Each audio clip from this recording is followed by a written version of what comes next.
first time in a long time, but back like I never left. Taking each day as it comes, you know me, I don't read ahead. Watch me burn down everything, BDE on the TV set.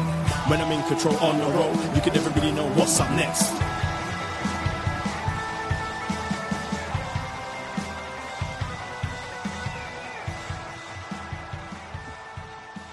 Hello. Hello.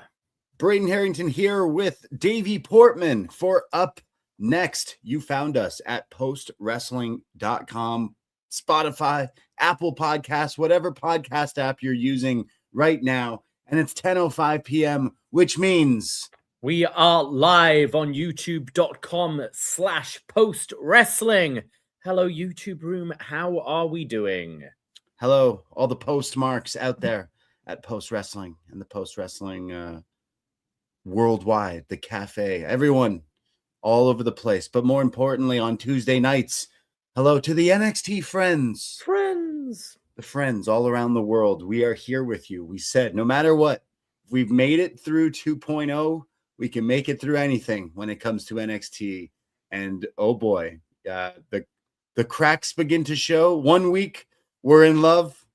The next, we're like, what's going on? But next week, we have a big 6, maybe 7, maybe 8-man ladder match for the vacant NXT championship. So a lot to talk about. And the big remaining deja vu record skip moment. What's going on with the NXT men's division in NXT? Yes. Yeah. Interesting episode. I actually think we'll get into it in a bit, but we've had quite the wrestling weekend, quite the travel for myself as I went to Montreal for Saturday night's main event. We went to Raw. We're going to be talking a bit about that in just a minute, but I'd say I've been on a little bit of a high with WWE the last few days. I think they've turned some things around for me, at least on the screen. And then there was this episode, and it came crashing down. But we'll get into it all today. We have a lot to talk about today, Braden. Absolutely, yes.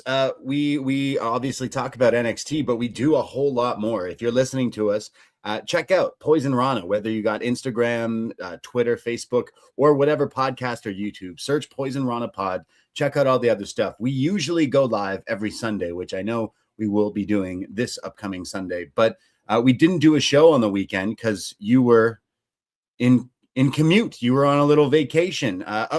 You are a true Canadian now, my friend. You know, no matter what anyone says, you went on a vacation weekend on one of the biggest on-record snowstorms in years in this country. Yeah, the most snow Toronto's ever had, I believe. But you had to see AJ Styles versus Nakamura one more time. So you made it alive. Yeah.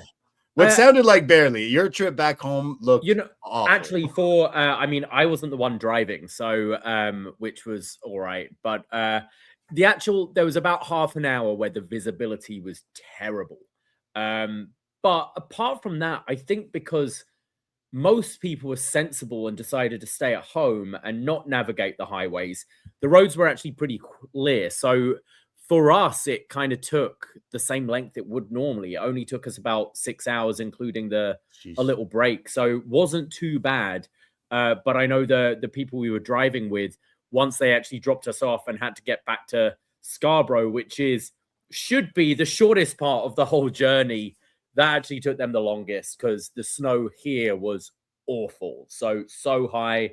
I believe their car got stuck a few times and they needed to get out and push it. So it was a bit of an adventure, but luckily for us, it wasn't so bad. My plan originally was to either call you and do a little show on the road, or to just quickly record a short snap runner on my own on the way back. But the road, I didn't want to kind of put off the driver by just having a one-sided conversation talking about the show we just saw. It was the concentration to actually just be able to see what was going on was pretty bad. So I was like, you know what? I might just rest my eyes in the back here.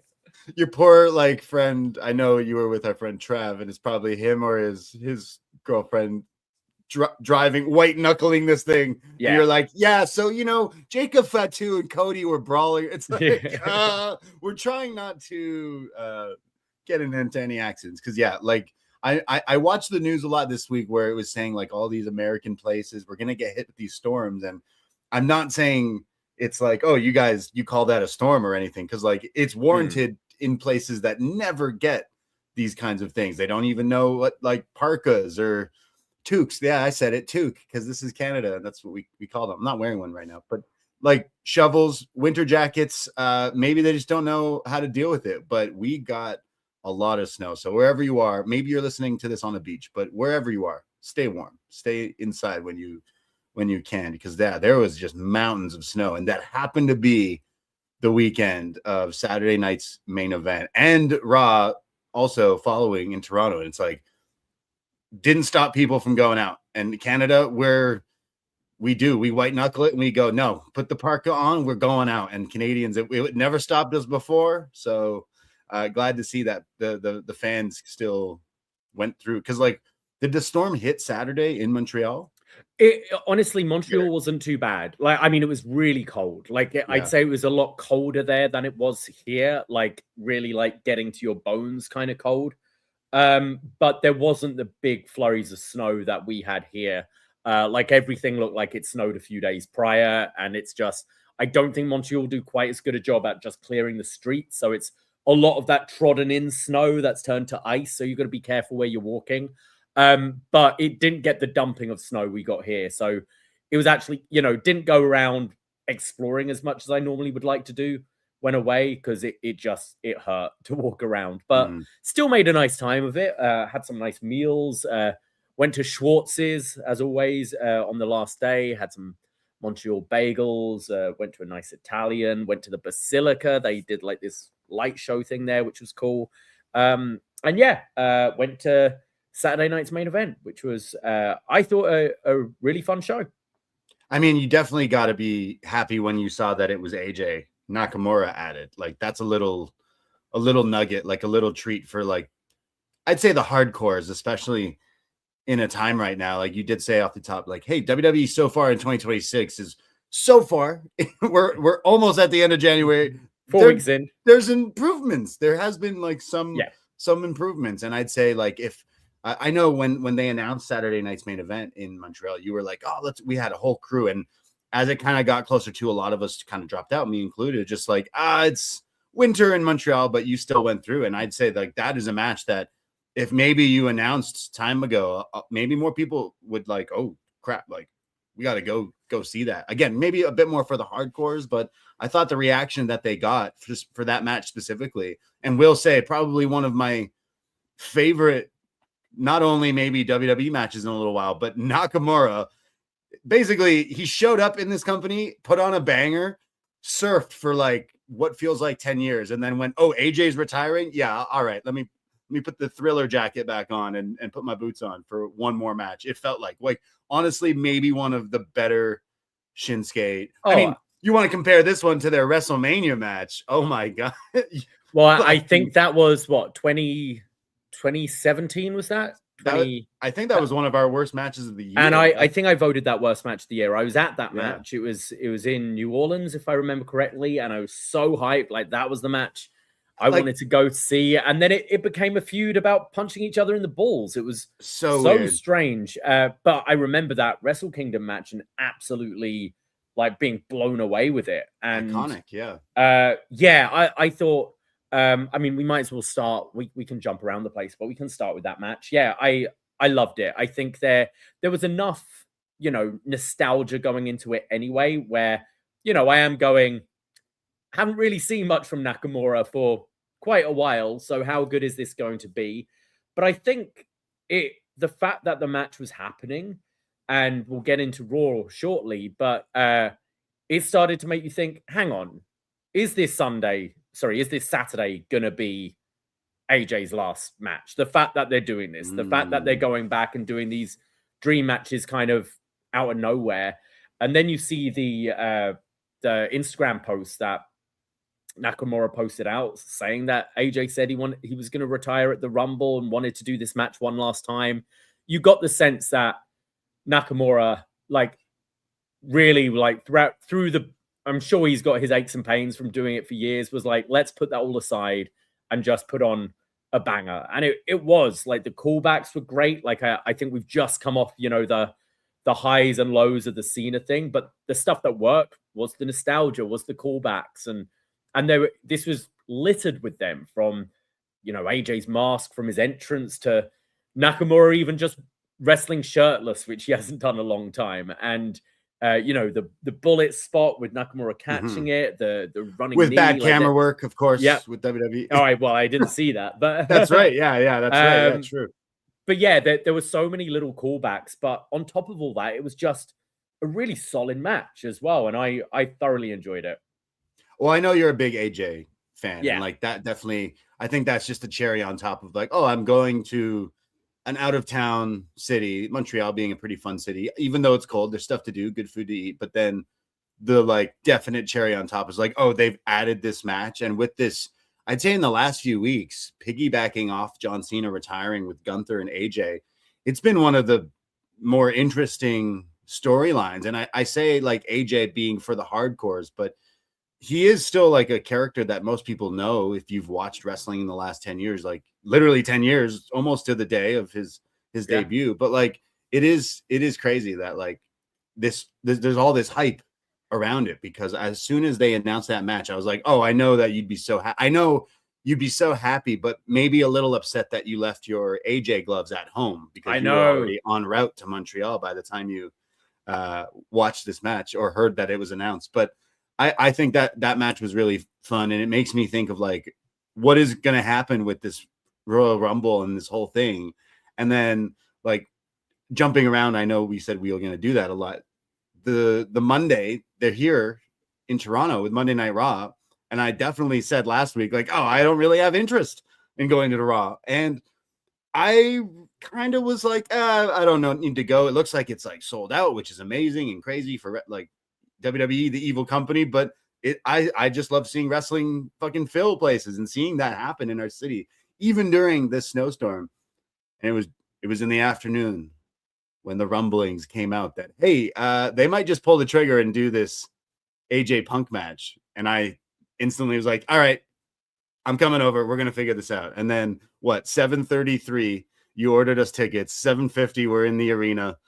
And we knew that exactly what they were going to do with it. And like, is this the last run of AJ Styles? And it definitely is. Like, you had the buzz of John Cena's tour where they told you, hey, this is the last time, Toronto. Hey, Detroit, this is the last time. Hey, this is the last time.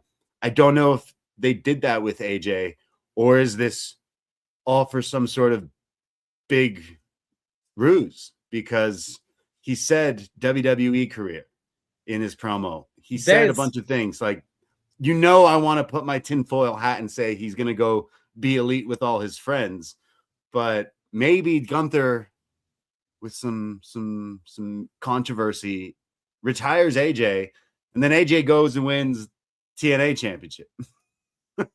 That's something that they could do. And then he comes back and then has his actual retirement like tour or whatnot, because they're doing a good job of making me feel like, hey, because this could be the last time. So I know that like that match on Saturday was a real like, whoa, okay, that was pretty good, and definitely had like 100% got me of like, okay, if this is actually the last time that this dude's going to wrestle, at least in Toronto, then why wouldn't I want to go? I've watched this guy's career from like all the way back. So they definitely have, within a short span, this AJ story hook is really working, at least for me.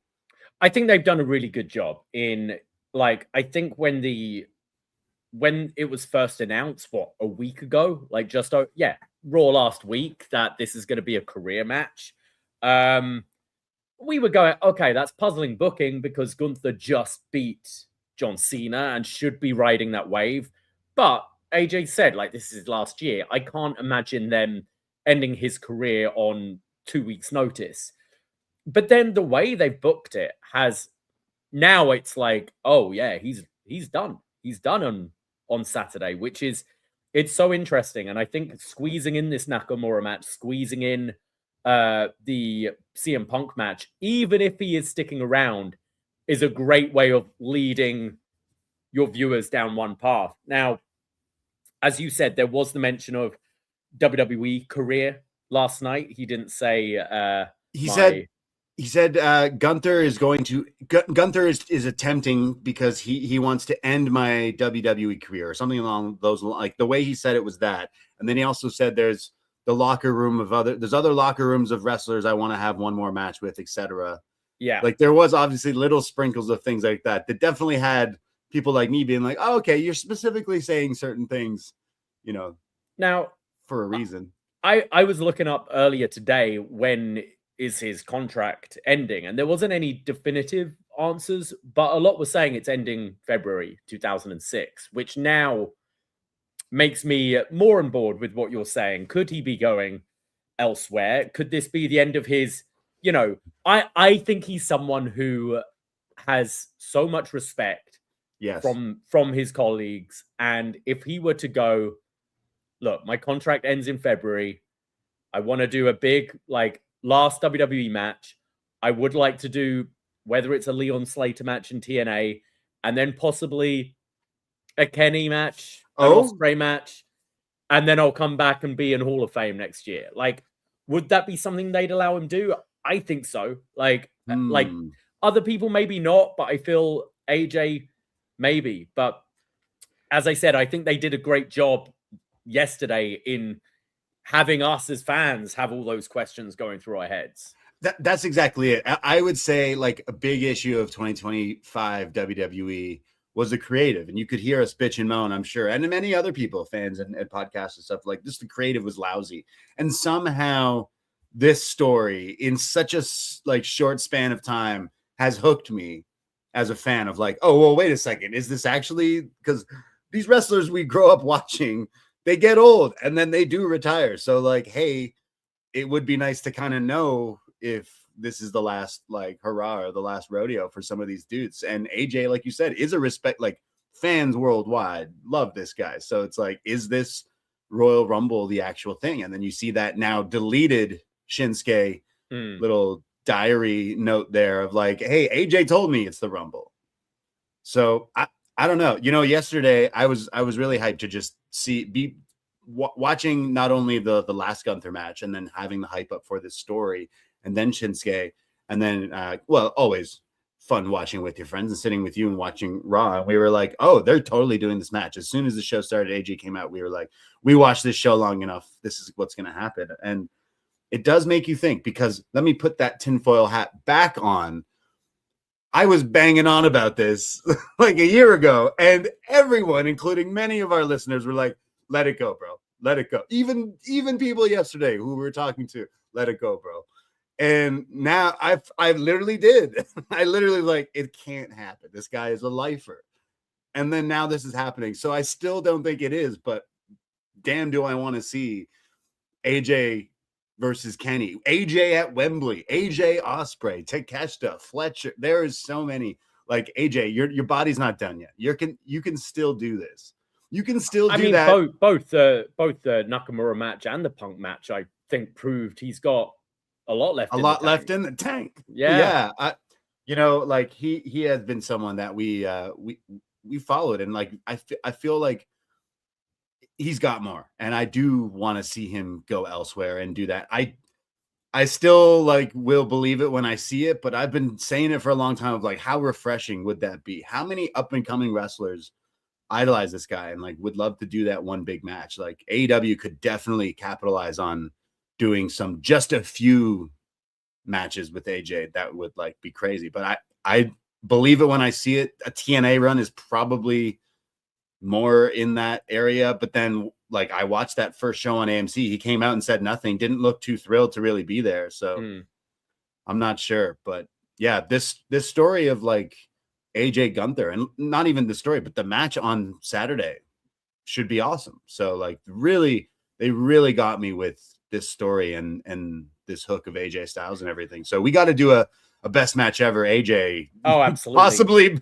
Possibly next week or something, considering what happens. I think what I like as well, and I don't know whether it's the Cena retirement run giving some of these people a little wake up call or something, but you know, there's always that criticism in wrestling on relying on your old guys who are past it and that kind of thing.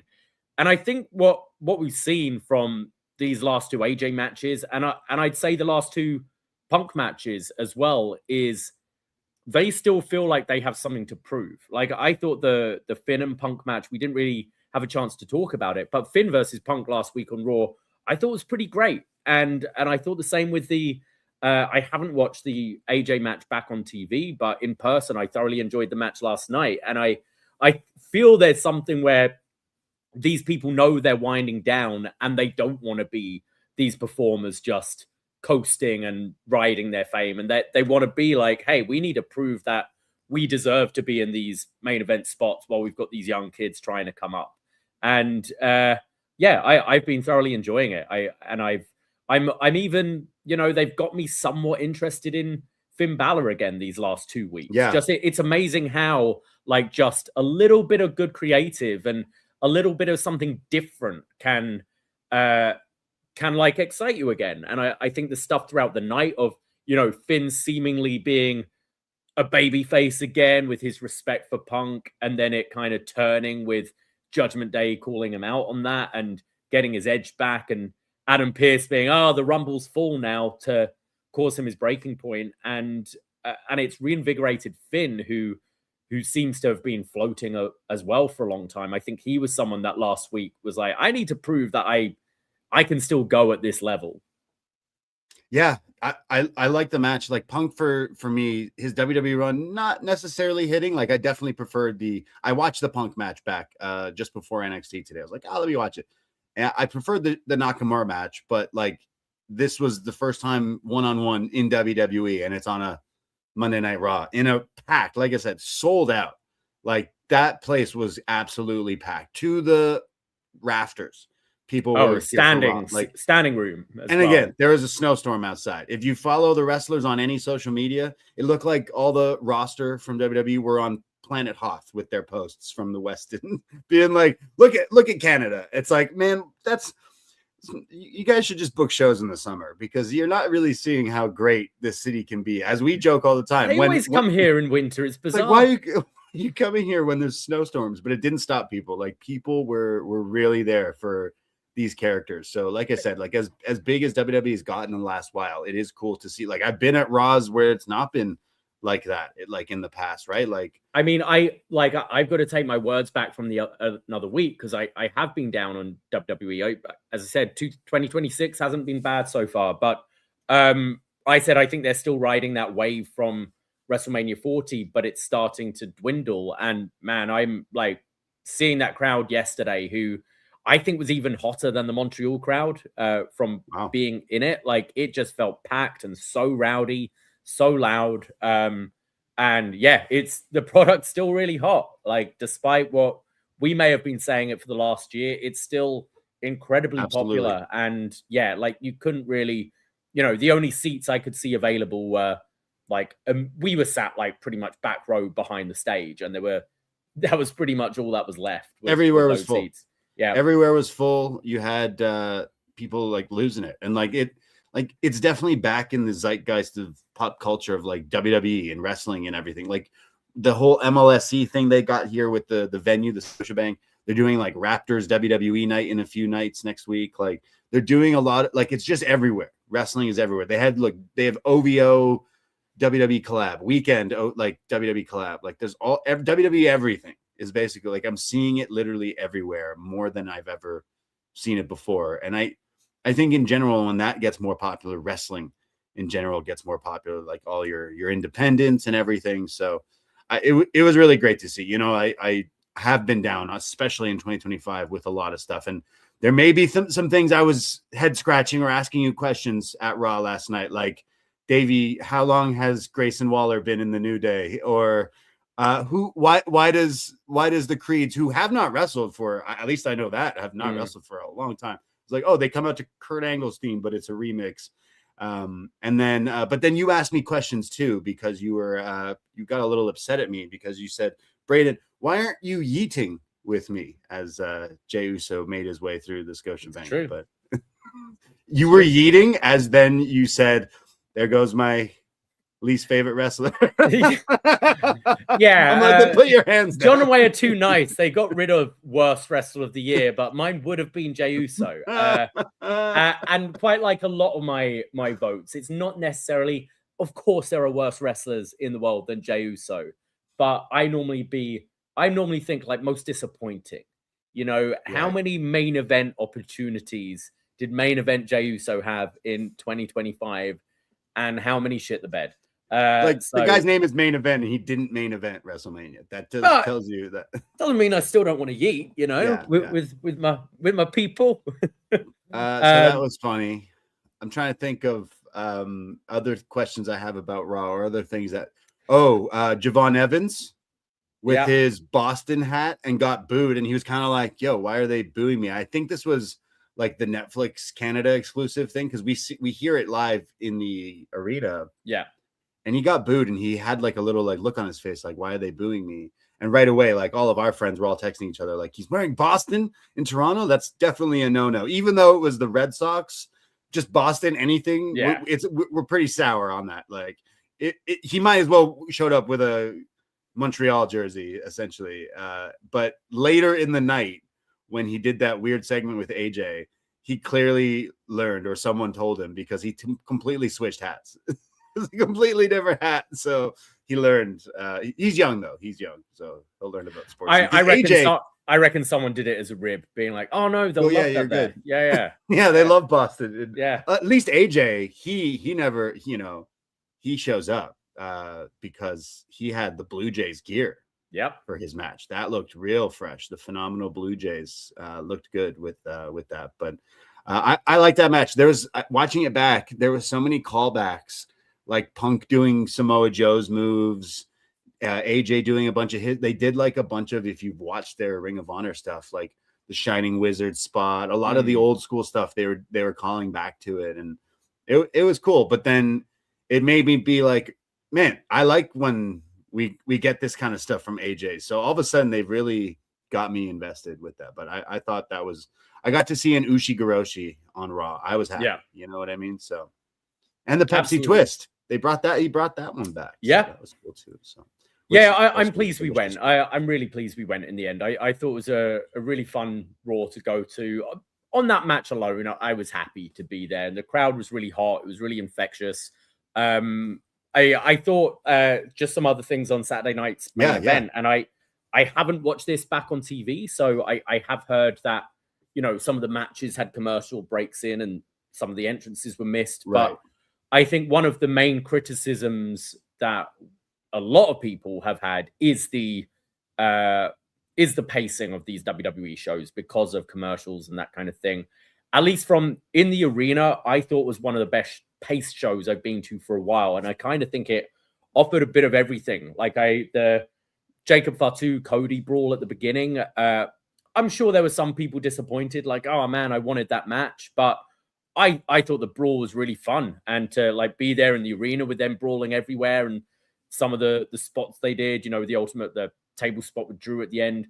I thought it was such a fun way to open the show, and the crowd was really rabid for that. And then the women's tag was like an awesome match. I thought they had, and just the star power of obviously Rhea, but I'd say Io and Liv had so many fans in that crowd as well. It was possibly the loudest the crowd were the whole night was for that women's tag, which is pretty awesome to see how far women's wrestling has come. For the sickos, if you will, you've got AJ and Nakamura, which was awesome. But I'd say the women's tag was the liveliest that crowd was. And I thought that kind of translated over to the match we saw in Raw as well, where crowd just Rhea Ripley just so popular. And yeah. As I said, we can be in our bubble where we're really critical about stuff all the time, but going to these arenas and seeing the amount of kids that are super into everything that's happening. And yes, the wrestling on AEW is more our cup of tea most of the time, but you look at it in person and just the star power of some of the people in the company, can't really be denied. And it's something that isn't necessarily able to be replicated too much in other companies. Sure, the WWE machine for sure. You see, it's very well polished. Everyone pose, everyone get your it's definitely a well-oiled machine, and you can see why it has sustained all these years. And there's nothing like think of people.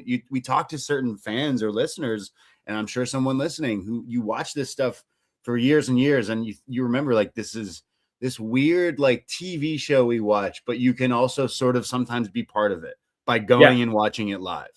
And you got it seeing kids mark out where there was a row of family behind us, and like they were losing it for Io and Rhea. They were going mental for them. And like I would say Io and Rhea and all them got some of the loudest reactions last night at Raw too. So it is crazy to see like WWE definitely still geared like WWE fans, maybe not so much wrestling fans. Now don't attack me, tribalists out there. Like, you know what I mean? Like there's WWE and then there's kind of pro wrestling, if that makes sense. I'm not saying that as a knock. I mean, like you see a bit more of the casual wrestling fans, the WWE diehards, and then like families. And I still think that's totally fine. Whereas, you go to like a GCW show, an AEW show, way less families at some of these like indie shows even, but like, it's definitely going to like, I last week I was like, I don't want to really go to Raw, but of course we went to Raw. I don't think this would have been like the first Raw I would miss in my own city. So could it not go since I've been watching like wrestling? So I'm happy that we went ultimately. And then we also went out and sang karaoke later, but like, I would say what else from like the two shows? Well, the main event of Saturday night's main event should talk about. I think sticking with that like WWE thing, like what people are looking for, seeing Trick Williams for the first time on a main roster show for me, like, yes, we've seen him at NXT shows, but man, like he's gotten over really quickly. Like it's not just NXT fans in that crowd chanting "whoop that trick," but everyone in the Bell Center seemed to be, and he just has that star presence. His wrestling isn't necessarily there quite yet, but as we said, that's not necessarily what everyone's looking for. I found it interesting how much like Trick Williams rising, but how quiet it was for Damian Priest, who just, it was kind of sad in a way. Just, I don't believe his entrance was even shown on TV, but was just quiet. And Sammy, obviously it was, I'd say the main event, the four-way was fun. It was probably the least interesting match on the show because I think it was pretty much a foregone conclusion that Sammy was going to win. But look, love Sami Zayn, and I hope we see him win the WWE Championship at some point this year. I'd love to see it happen at Mania. Could it happen at the Rumble? Maybe. But there is an element as well where you go, man, the crowd loved Sammy, but it wasn't Elimination Chamber 2 years ago, and it's just, you had lightning in the bottle at that point. And yes, if you had Sammy win the title at Elimination Chamber a month before WrestleMania 40, you don't get Cody Roman, you don't get that awesome end game and all that. But man, like that is still one of the hottest crowds I've ever been in that Elimination Chamber in 2024. Would it have been? It came across that way. Like watching it, that's definitely what I was gonna ask. Like it feels for me personally, like I think I've called it the boy who cried wolf with Sami Zayn. Like you've done it, you missed it. Like you missed that mark. Like you saying like Elimination Chamber was so hot, but think back, like us, a lot of fans were like, just do it. But like that wasn't gonna fucking happen. Not a chance in hell. Yeah. Like no way were they gonna do that. But in hindsight, you're like, wow, it was the best story he ever had, and it felt they then told him, like they told the story after that he won the Intercontinental Championship. But we've seen him win the Intercontinental Championship. We've seen that. And I think it's felt ever since that Elimination Chamber that they've tried to remanufacture that magic. And Sammy's great, and his promos are always heartfelt and passionate, and the crowd still love him. And he was getting great reactions. Was still one of the hottest stars on that show, but just from you know, the decibels I remember in my head, it just wasn't what it was a couple of years ago. I thought so watching it. I thought so watching Saturday night's main event. I was like, oh, that's not that loud. Like, oh, not compared to like when he was there at Chamber. It's just, I don't know. Personally, I'm like, I don't buy. You said it. I want him to win, and especially our Canadian boy. We want him to win. Not even that. Just he's been amazing. The underdog story, like. He's always been this kind of this character, the underdog or whatever, the underdog of the underground. But like, I don't know, boy Claude. But that's his character now, right? It's I'm an underdog. Whereas I think the thing was, you know, with the whole bloodline was I was a loser who lost to Johnny Knoxville at WrestleMania. And then I got brought in as the bloodline's like court jester.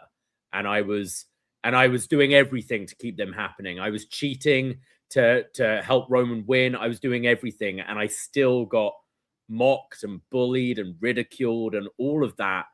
But then the crowd started to love me. And then I realized, no, I'm a fucking good wrestler and I should be world champion and I should beat Roman Reigns. And it was like everything aligned. And it was just, oh man, we've kind of had this Cody plan. It just interesting. And I'm sure, him beating Drew or whoever he does for the title is great, but it will never be that moment. It's like if you ended up just going with Batista versus Orton at WrestleMania 30 and you don't have that Daniel Bryan moment. It's like, no, it's now or never.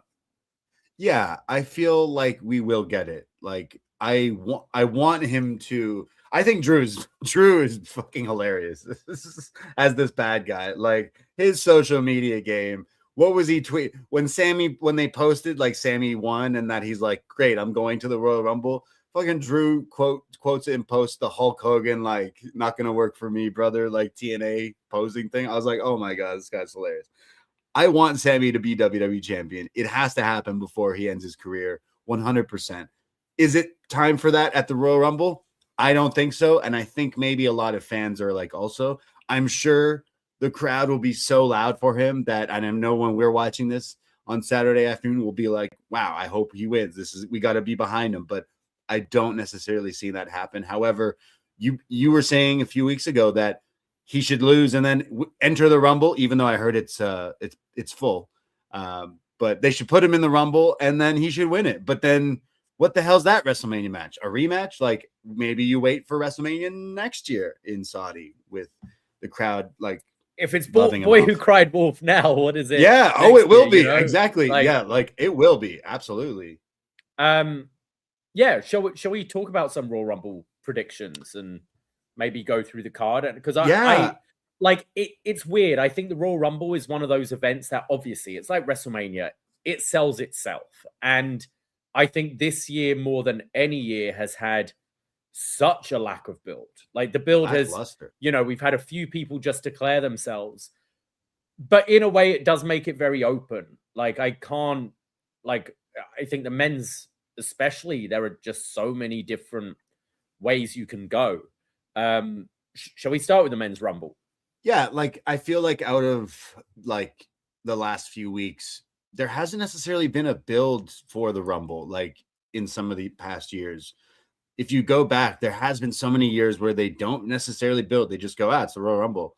And they know they can coast off that because it literally is like the biggest show where like maybe the most people watch and everything. But it does make me like, what you didn't really promote it up until like yesterday where they're like, oh, the four of us are in it. And then Finn, and it's like, oh, well, it's full. And it's like, well, sorry, is it because we got like surprises or like, I don't know. I feel like I thought that was quite an interesting like scene on Raw where the Vision basically chose Bron Breakker. We're all entering, but we're entering to have Bron Breakker win, and they all kind of collectively agreed. So I think that'll be something kind of interesting to see. I don't know if this is such a hot take. The Vision kind of suck. Bron Breakker. The hoodie, okay, maybe not that t-shirt with the woof. Serious dude, killing people, monstrous dude, spearing people out of their shoes. Then you got Bronson, he's a big, scary guy, I guess. And then you got Austin Theory, You got Logan Paul, who just heat magnet, and then Paul Heyman, one of the best minds and best talkers.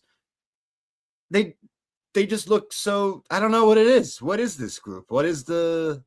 Something's not clicking for me, and I don't know if I'm alone on that. Like I watched the last few. I'm caught up, and I'm like, oh, this should be good, but I'm not necessarily. It's not. I'm not feeling that.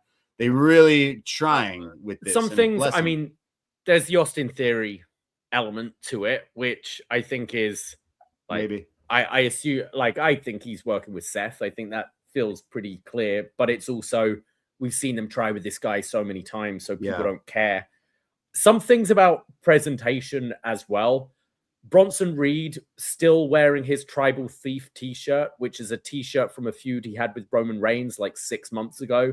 It just, like, presentation-wise, that makes me feel, oh, you're just clinging on to when you were actually a bigger deal than you are right now. Bron Breakker's great. Like, I think he's fantastic. And I think the promos he cut, like, building up to the Punk match were pretty good. I think Paul Heyman needs a break, though. Like, it's so repetitive, and he is one of the best. And we did a whole episode, like a whole profile episode on Paul Heyman. Like, he's fantastic, but he's been playing this role for so long now, and just replace whether it's Brock Lesnar or Roman or Seth and the Vision.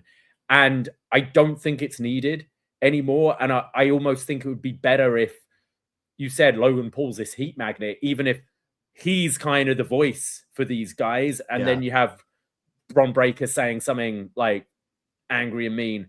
But I'm with you. Like, I like elements of the Vision, but it isn't all necessarily clicking. Well, I mean, they did have to rush stuff with Seth. Yeah, this is a swerve. Because he got hurt. He got hurt. So, like, I get that they had to do that, but I don't know. Something is like, this is I'm not feeling like, ooh, this is the next big stable. I don't know. It doesn't come across. You know, I mean, last year's creative was so bad, but I think I was calling for like, something so refreshing would be Seth with Paul Heyman instead of Roman with Heyman and Punk with Heyman and all that. And then it happened. And then since the pairing, I was like, oh, actually, I don't think this is great. And ever since maybe, I guess, WrestleMania, I haven't been feeling Paul Heyman actually helping people right now, at least on screen. It's this stable is coming across very second rate. And again, they have hurdles with the Seth injury and all that stuff, but it's okay. He'll just show up at number 30 in the Rumble and win it, right? Because it's all a ruse. It's all part of the show, right? Has John Pollock reported anything? Is that injury real? Right? So who else? So Bron Breakker's a possibility. Like, you could do Bron and Punk again. Roman Reigns announced he's going to be in the Rumble, showing up at Saudi. You could probably stop right. That's probably who's winning. He's probably my pick. I mean, yeah. If you're, I'll say it this way. My heart definitely has a few other people that would be like, fuck yeah, win the Rumble, go to WrestleMania, like Sami Zayn or something, right? And I know that's talking crazy. However, if your Rumble pool number lands on whatever number Roman Reigns comes out as, just hand that person. Just give me the money, because I feel like that is the guy. Like, you could easily do Roman and Punk for that title. One of these things, like, that just seems probably what's going to happen. Is it the most exciting? No, but like, would you not agree that that's probably it? Good. Yeah. I mean, are you getting a Brock Lesnar show up in the Rumble? True. You know, that's all. That's there's also the Rumble is also a way to set up other feuds and stuff going on, right, with eliminations and things. But so your money's on Roman for the Rumble this year? I just feel like, I feel like he hasn't really been in the Rumbles because of I'm assuming he was on last year. He was in last year's because he was champion for so long. He got taken out by Seth. Right. So like, him being in it, that could definitely. I know he's won a few in the past to some boos and cheers. I don't know. You know, throwing it out there, AJ Styles, ride this wave, right? Yeah. Like, I'm not saying he's going to main event maybe night 2. And I mean, that was we were talking about little seeds or Easter eggs or whatever, or red herrings even. But AJ Styles saying, I'd like to be world champion one more time. Obviously, that set up the match with Punk, but is that something they could play with as well? Punk rematch, WrestleMania. Yep. like that could be the WrestleMania match for Punk. Like that's awesome, and that could be like that again. We could be sounding crazy by the end of Saturday and being like, no, he's actually gone or whatever. But that is something. Like I think if I'm as interested into this AJ thing, why would they just put it to bed? Why not milk that and see where you can go with it? And if AJ beats Gunther and rides that high, gets the spot. Like I imagine Finn Punk is at what's the next one? Chamber.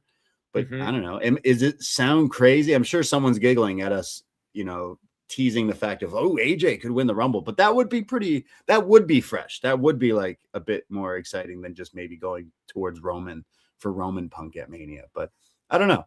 Who else comes to mind? Okay, Sammy. We're throwing out names like fucking crazy. We said Sammy. Like there was, last week Gunther was saying he didn't want to do double duty, which implied that he's in the Rumble as well. Gunther's obviously an option as well. You could do Gunther Punk again. And especially if he's losing to AJ, it's a way to quickly save face as well. And you could even do the rematch, like Gunther puts his Rumble thing on the line in the rubber match at Chamber or something with AJ perhaps. But I do think Jamie in the chat says Roman hasn't won 2 Rumbles yet and all the GOATs have 2. It wouldn't surprise me, but I do like, despite the lack of build for the actual Rumble matches, you said they built AJ and Gunther pretty damn well, but I do like that it keeps it open. There hasn't been that, that like go home rah promo that from the guy where you go, well, he's winning this one, isn't he? Yeah, because I'd say the one thing that it lacks is like, they're not telling me, the viewer, that this is important. They're not. No one's come out and been like, "Hey, this is the hottest ticket to get famous in this industry." Like, if WrestleMania is the Super Bowl of wrestling, and you win this match to main event it, like, that's a fucking important. That's a big thing. So, like, wouldn't we be talking about this a lot? Wouldn't you be telling people like, my plan is to do this? And I don't know. It doesn't feel like they've literally given anyone like time to kind of do that. And I know the Vision, the 4 of them were like on Raw, like, oh, we're going to be in it, but thought that wasn't necessarily the most exciting way to do that. But I don't know. And then who knows? There's always room for surprises. You said Brock, obviously Jericho being gone from AEW. Yeah. A lot of people would assume maybe there's a way or a reason for Jericho to show up in the Rumble. That could totally happen. I know that people would probably lose it.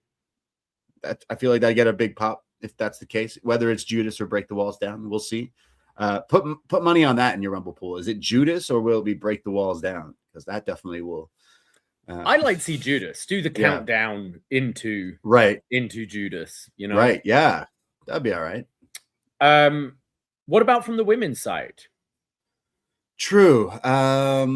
Well, we know from tonight's NXT, Ava on the phone with that was a real phone call, right? Where she was, or was it? Where she was talking to someone about like, yes, we have the deepest women's roster. So we'll lend you some people for Saturday. Meaning, yeah, we know we need some backup for this 30-woman match. So we got NXT. Don't worry about it. So I imagine your Sol Ruka doing a Kofi Kingston spot in there. Yeah. Kendall Gray, she should be in it, just of like how, like, imagine some of the people seeing her for the first time hitting some suplexes or something. Yep. That could be really good.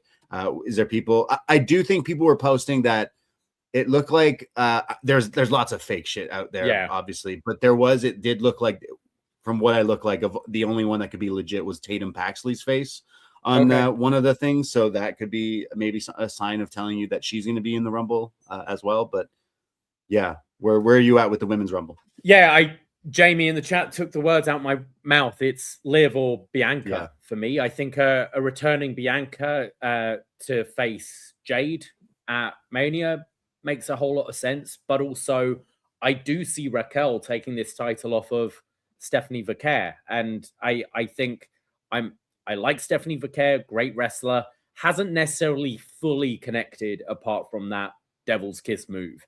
And I don't think she's necessarily there yet to be in a big featured Mania match over some other people.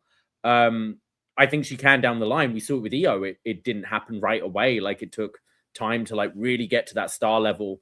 But I do actually think Raquel stepped it up quite a bit recently, and just the ongoing Judgment Day thing that seems to go on forever and inner turmoil. I think Raquel being the champ with Liv going after her title is something that they could do.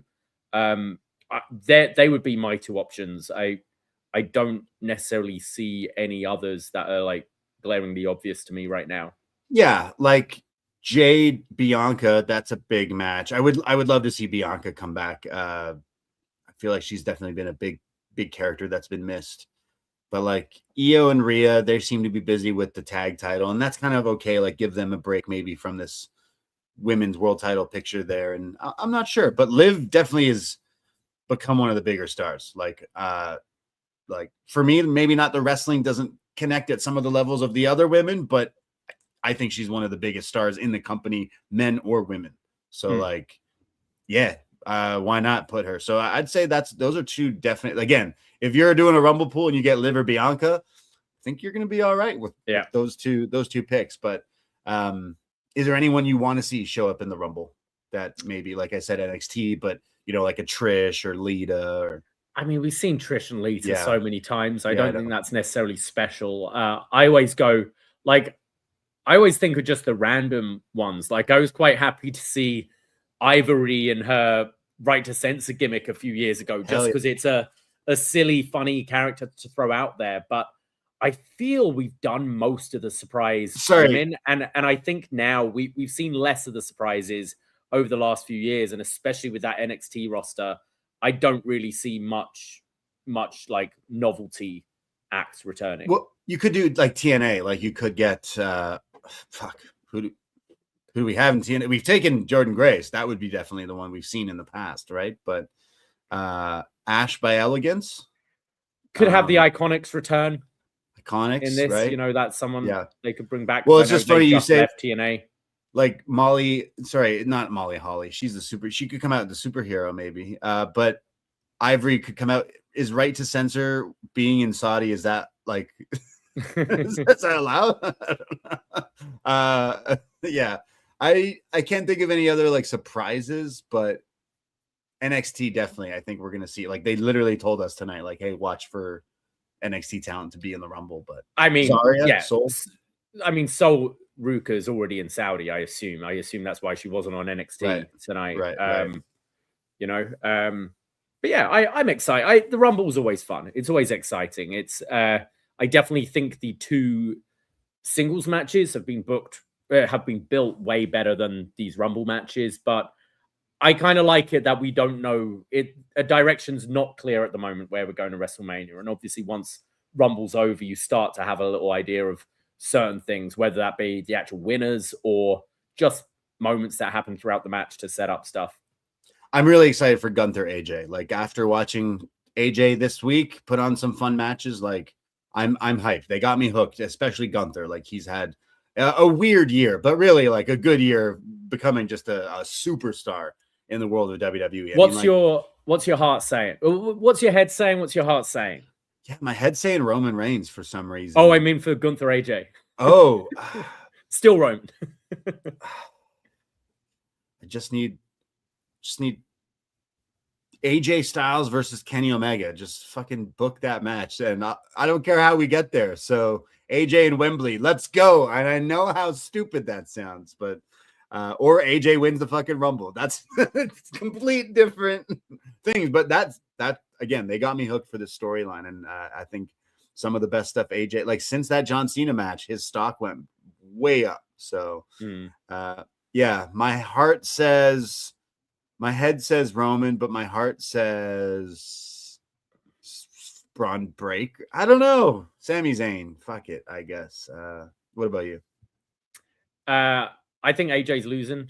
I think that is happening, unfortunately. Oh, man. So you're saying there's a chance? Yeah, I'll go with Liv, and I'll go with Sammy. Steve Blackman. There's always a chance. Never forget. Hopefully, yeah. Saudi's the time and place to do that, right? Yes. That would be the one. Yeah, very excited for that match. Like AJ Gunther, and like there's only 4 matches, but the Rumbles usually go an hour, some change, plus 20, 30 minutes for Gunther AJ, and then the title match. Like pretty solid stacked show. I know it's only 4 matches, but the Rumble is always fun, right? So good luck in your Rumble pools, everybody. And hey, maybe we'll see some of you out there listening in the Toronto area. We are doing a little Rumble party.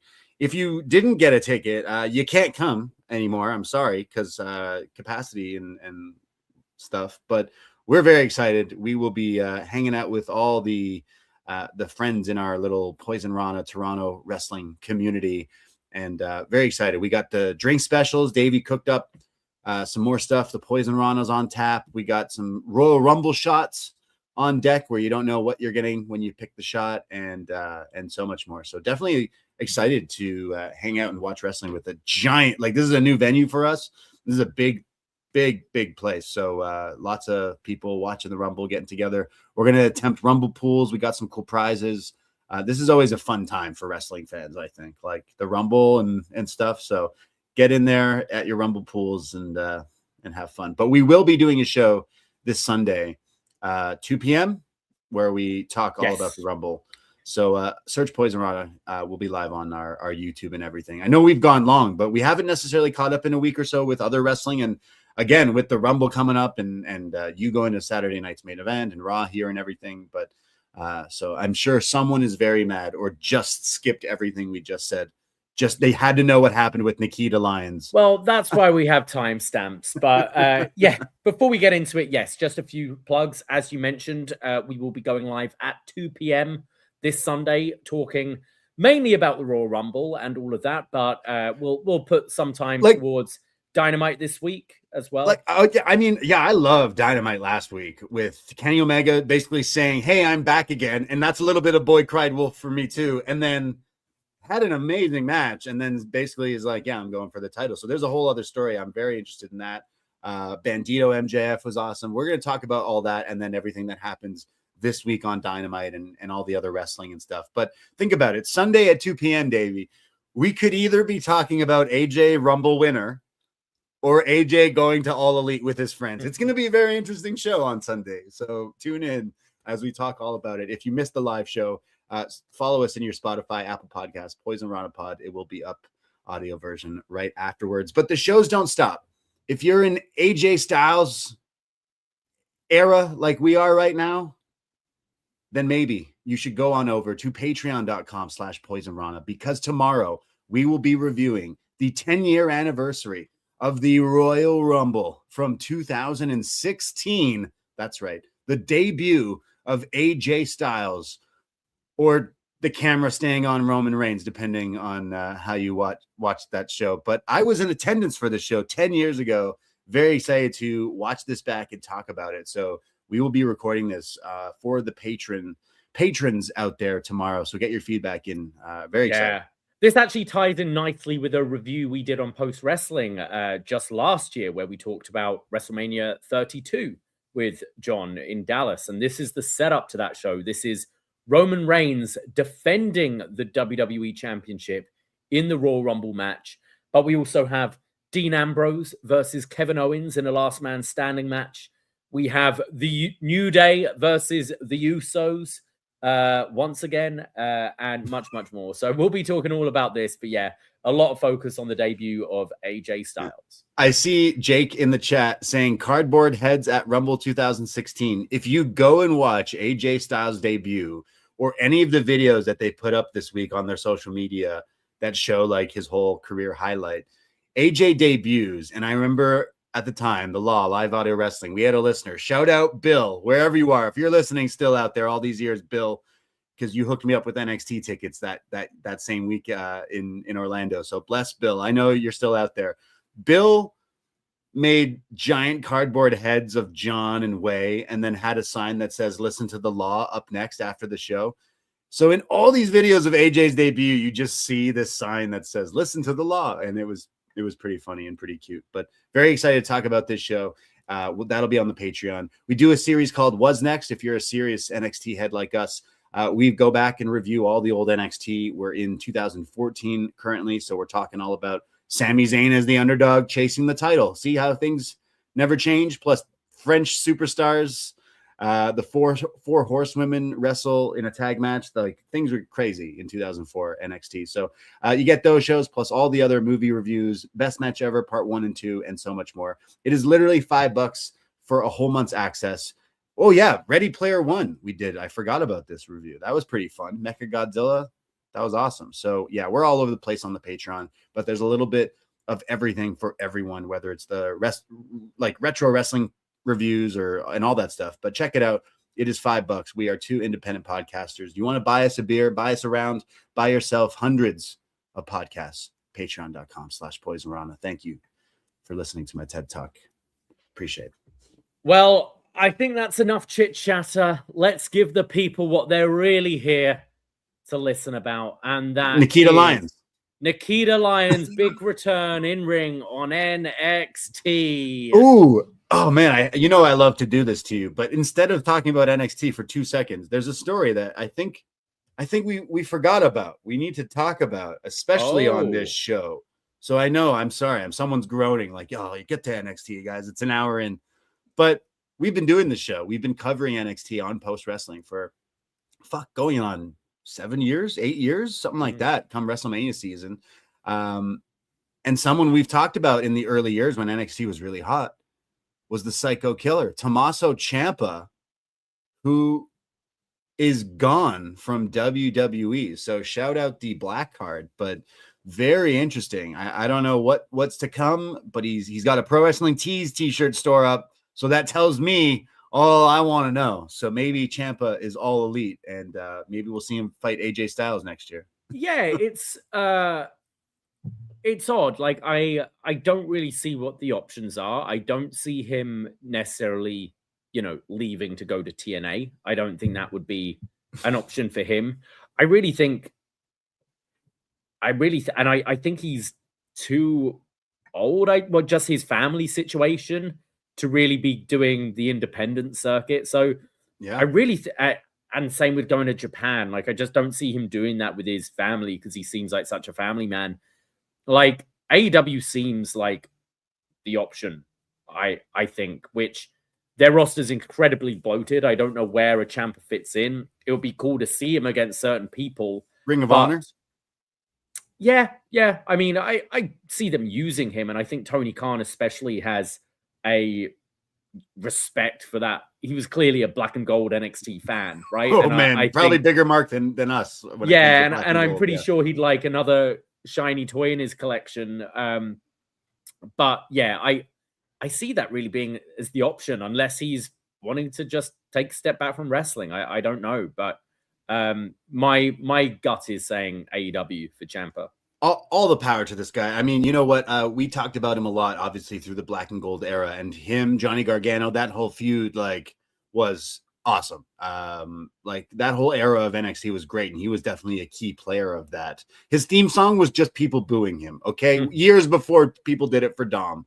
Never forget, all right? So, this guy was great, but even before NXT, I've had the occasion of running into him many times at indie shows back in the day, and he was always a class act. And then I remember the stuff, let alone injuries that this guy has had in his career, but stuff with his family that he's also mentioned in storyline, the stuff about his daughter and stuff. I root for this guy, and it sounds like maybe he knows he's getting up there, and if wrestling is what brings him joy, and he's not really doing a whole lot of that on SmackDown currently, maybe he realizes I'm going to do this till I can't anymore, and maybe bet on himself a little bit, and maybe not do this WWE schedule as much or anything. I don't know. I'm just speculating as a fan, but I would like to see him wrestle while he still can, because he is an incredible talent. So if that opens up the doors to see him, in an AEW, I would like to see that. I think you can find a spot or position for him in that company. But yeah, I just thought that was interesting. I know DIY on the main roster, I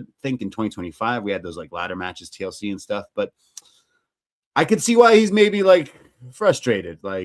He really elevated NXT, and this time around in the main roster, I don't think he's done a whole lot, and maybe that's gotten to him. But I would like to see him wrestle. So what dream matches? I can't think. Like, he's been the tag team guy, which is not fair to him because he's been so much more than that in the past. But like, yeah, I can't see his I can't see there being much of a higher ceiling for him in AEW, but I'm not saying world champ, but no, but I do think, like, I can't see big storylines with Ciampa at this stage, but right. I do think we'll see interesting match graphics, if that makes sense. You know, Yeah. like, oh, we're getting Tommaso Ciampa versus Kyle Fletcher this Wednesday on Dynamite. Keshta. That sounds awesome, like those kind of things. But maybe, I mean, he's a great performer and he's a great, you know, like, character actor in wrestling as well. So there are definitely bigger things you can do with him. I just look at that roster and all the people you've got. I don't know.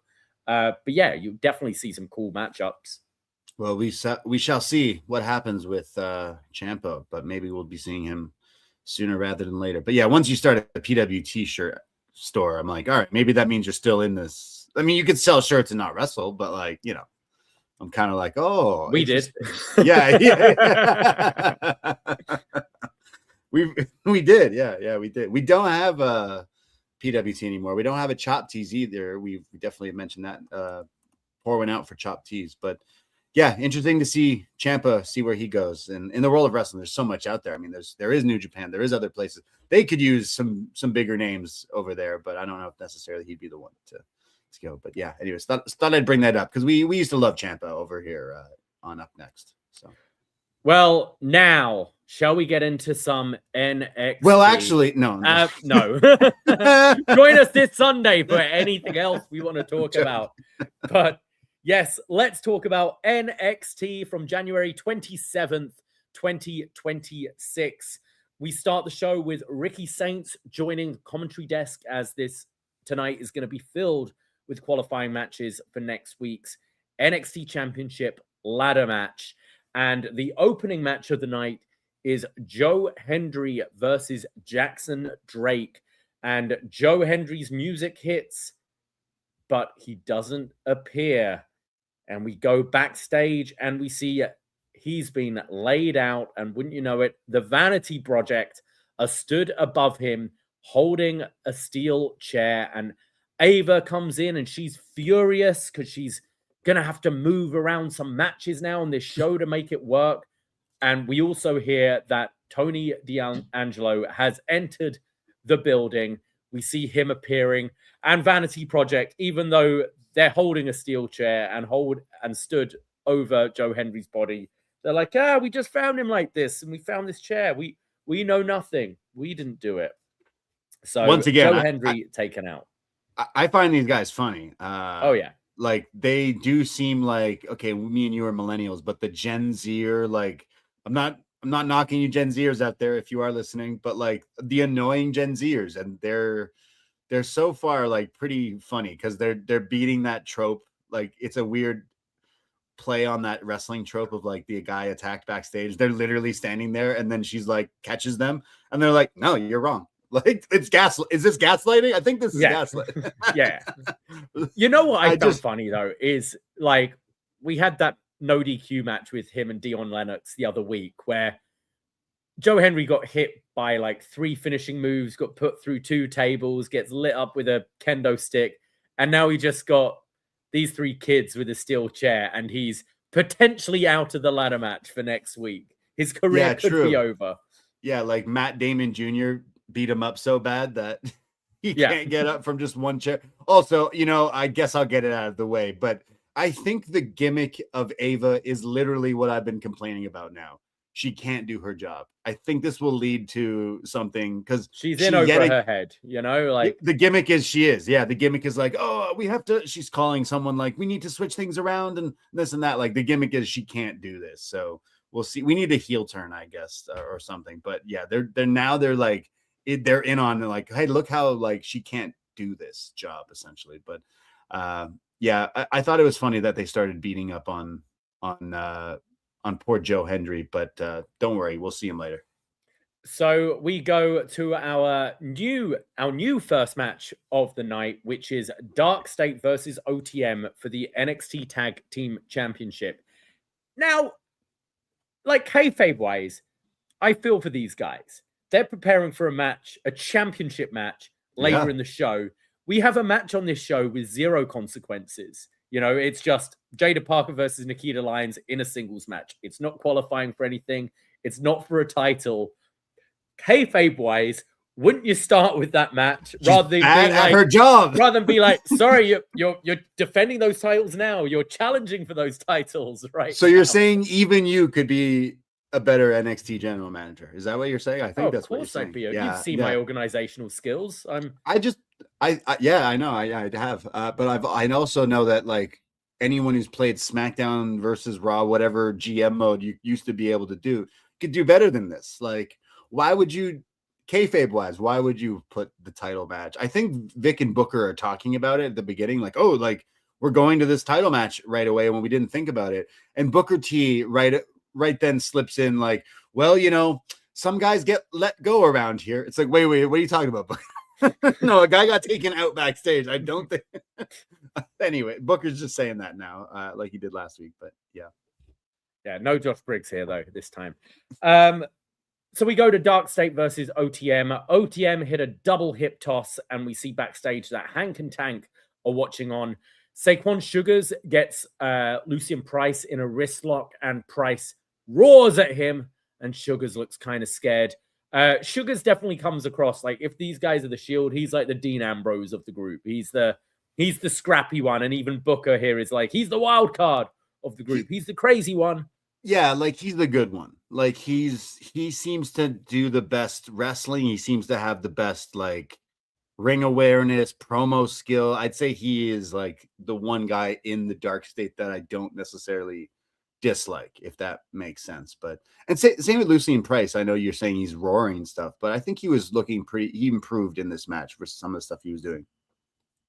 So they're going back at it, and we have body slams to both members of DarkState from Price. Bronco Nima comes in and hits a like 3 amigos, but with the delayed version of the suplex. On the third one, Sugars catches him with a knee, and then Osiris Griffin has a blind tag, allowing DarkState to take control. After the break, DarkState is still dominating. We get a dragon screw from Sugars to Bronco and tags Osiris back in, who goes for this slingshot into the ring, like the, what did Eddie call this? The Senton Atomico.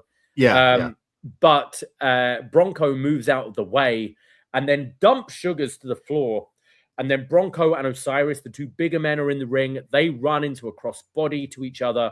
Price makes the hot tag, and he comes in, clotheslines everywhere, throws. Price goes for a pin, but gets broken up.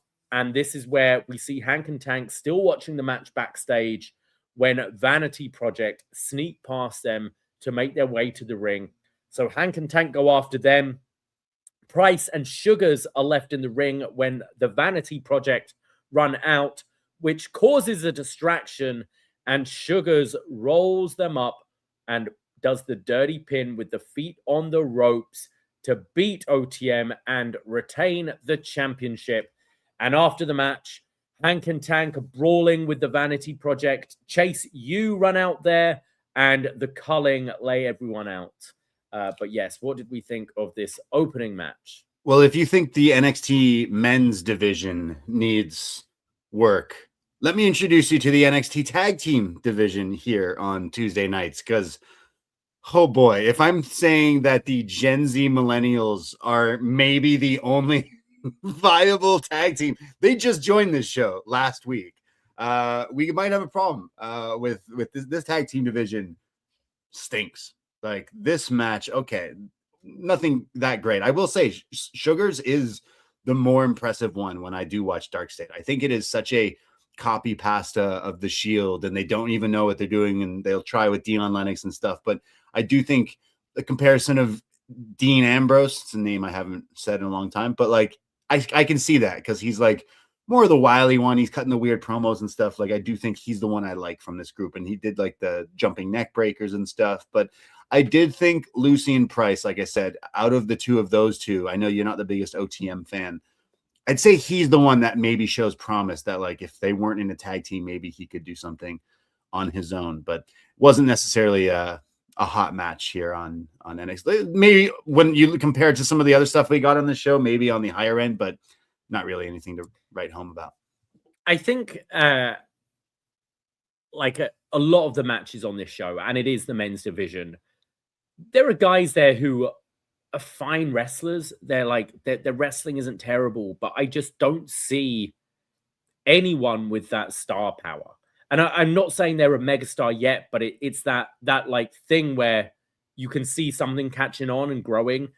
Definitely like Sugars, maybe. Like Sugars could be someone like repackaged in a different group, could potentially get over. But the rest, yeah, like Lucian Price is improving, but I don't see anything that's screaming, oh, wait till this guy's on the main roster. And I felt this about pretty much every match on this show tonight. And like, yeah, it's OTM just don't do it for me. I don't think their wrestling is that interesting. I don't think their double team moves are particularly interesting. And I feel the same with DarkState here. Just did nothing. This wasn't necessarily technically like a terrible match. Like there was nothing like particularly wrong with it, but I found it so boring. And I don't know, like we're developing these people, and you know, we were just there and we said, yeah, we get the WWE style. We're there at Raw, and just the reaction some of these people are getting. You saw that very early on with the Trick Williams, right? Like we go, he's not the best wrestler, but man, look at him. He's dressed well. He's got that swag. He can talk. Like none of these guys have that for me. Yeah, I'm not too big on the DarkState. I'm not too big into the OTM, but yeah, I don't know. I forgot that they were the champions, and I was like, oh yeah, right, they're the champions. And then seeing the culling, I was like, oh man, like I don't want to see any of these teams. Just give it to the kids, the Tinder kids. Give it to the Vanity Project. Like I swear, they'll make this entertaining. It's just we need some tag teams. Stop putting, you know, football players and pole vaulters together. Let's get some fucking wrestlers, okay? Like this show needs some wrestlers. We said that a few weeks. We were joking, like, hey, this is a new era of NXT. It's like throwing people into the deep end and seeing if they can do this on TV every week. And that's a challenge, but maybe the key is World Wrestling Entertainment, and maybe just bring in some people who, I don't know. We've seen so many times they're trying these like guys, and then they tell us like, yeah, there's football and fucking all this stuff. And then these are the stuff I'm watching where I'm like, this sucks. So like, I don't know. We'll see. We get an earlier today where we see Nikkita Lyons, who is basically telling Blake Monroe that she needs her own chant because everyone's chanting Miss Parker. And she starts singing Blake Monroe. She starts singing her name. And then she says, I feel sorry for what Jaida did to you last week, upstaging you, and brings up her Nikkita Lyons Enterprises and says that... No. Nikkita Multimedia. Oh, Nikkita Multimedia. Sure. I got to give... That's pretty good. And Nikkita says, you know what I can do? I can face Jaida for you on behalf of you tonight. And Monroe asks, why would you do that? She goes, oh, just call me Nikkita the Saint. Yeah, first time we've seen Nikkita Lyons on NXT for a long time, like in any significant role. I mean, and okay, I guess this is a gimmick she's been working on Evolve, like this Nikkita Multimedia. You're not watching Tubi every Wednesday? Oh, my Tubi crashed, I'm afraid. okay. Yeah, got uninstalled. I know we've seen her on NXT, maybe in some background things once or twice, but we have not seen her specifically wrestle in what feels like quite a long time. Now, I'm not saying I necessarily have missed that, but she's doing way more of a like, I don't know. She looks like her character loves healing crystals. And I hope I'm pronouncing chakras. I don't know what that means, but, you know, aura chakra, and stuff. Yeah. Like her character is going to tell me, you know, what my zodiac sign means and all this stuff. Yeah. She mentions she definitely had me at I'm reading your energy to Blake. You know, I'm going to teach Jaida Parker some grass touching techniques. It's like, oh, okay. So is this like a Bryan Danielson, CJ Parker kind of character, or is this more like another Gen Z or millennial, like into weird, You know, what's that store in the States in the mall that always sells those crystals and it smells like incense? That's just her gimmick. Yeah. Yeah. I don't know what that store is, but someone out there is going to please. They don't have them in Lush? Canada. No, there's like this chain. It's always in these like shitty American malls where they would sell like, you know, like hippie shit, I guess. Oh, yeah, there's loads of stores like yeah, but there's this one chain that like this is like the fur coat almost like she's dressed like her character. What was her character before? She was like she had a black scent. She's the singer who yeah, who can do kicking. I know you missed her, so I'm happy. I'm happy for you that she's back. So we're getting that on this show. Nikkita Lyons versus Jaida Parker. Big reaction again for Miss Parker. Jaida with a couple of clotheslines for a 2. Nikkita comes back with a big forearm, and which she's even selling her own arm after the strike. Like she used so much force. Nikkita does her leg splits, leg drop. They start trading blows. Jaida comes back with some short arm clotheslines and a spine buster. Hits the teardrop, the dropping butt in the corner, followed by the high step. Hits Hypnotic, and then I guess Jada's been listening and learning a new move since she's been away, because her new finisher are like pump handle sit out power bomb, which I don't know if Vic was saying this was the move name, but he said, "Oh, a bit of deja vu right here." I think so. He definitely set it up for like the name call of it. So yeah. So and Jaida Parker making quite light work of Nikkita Lyons here. Yeah, I guess not enough chakras. The chakras were off the charts with this one.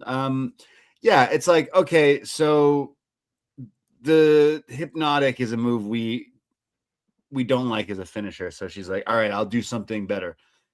It's not the most impressive. It's kind of like the Riptide. Yeah. Right? Like the pump handle into like a sit out power bomb kind of thing. But I guess it's better than the Hypnotic. But yeah, not much of a match here for me. Nikkita, I can't say has been missed too much on NXT. Like she came in around the 2.0. I know she's had injuries and stuff. And it's just, I feel like a lot of these other people have like surpassed her leaps and bounds. Like some people aren't even here anymore from like moving up or whatever. And again, I know injuries and stuff, and she has been on Evolve and whatnot, but I just don't know where the ceiling for her wrestling and also like whatever this character is. So this didn't do too much for me. Yeah, I agree. I believe Jaida and Nikkita were in the same breakout tournament together, and just how much further Jaida is than Nikkita now. And even they cut to Blake Monroe on the video screen after, but unfortunately in doing that, you see Nikkita having to do like the jobber walk-off as well, because you just see her heading to the back after losing. Yeah, I didn't see much more to make me interested in Nikkita Lyons. I think she's quite unlikable, which is a good thing, and especially if she's playing up this, you know, if she's going to be maybe Blake Monroe's heavy or something like that, or is this a one and done thing? Like, let's see how you watch TV. But I haven't seen enough improvement from her to like the women's division's so strong in NXT and continuously like just pumps out like great women wrestlers out of nowhere.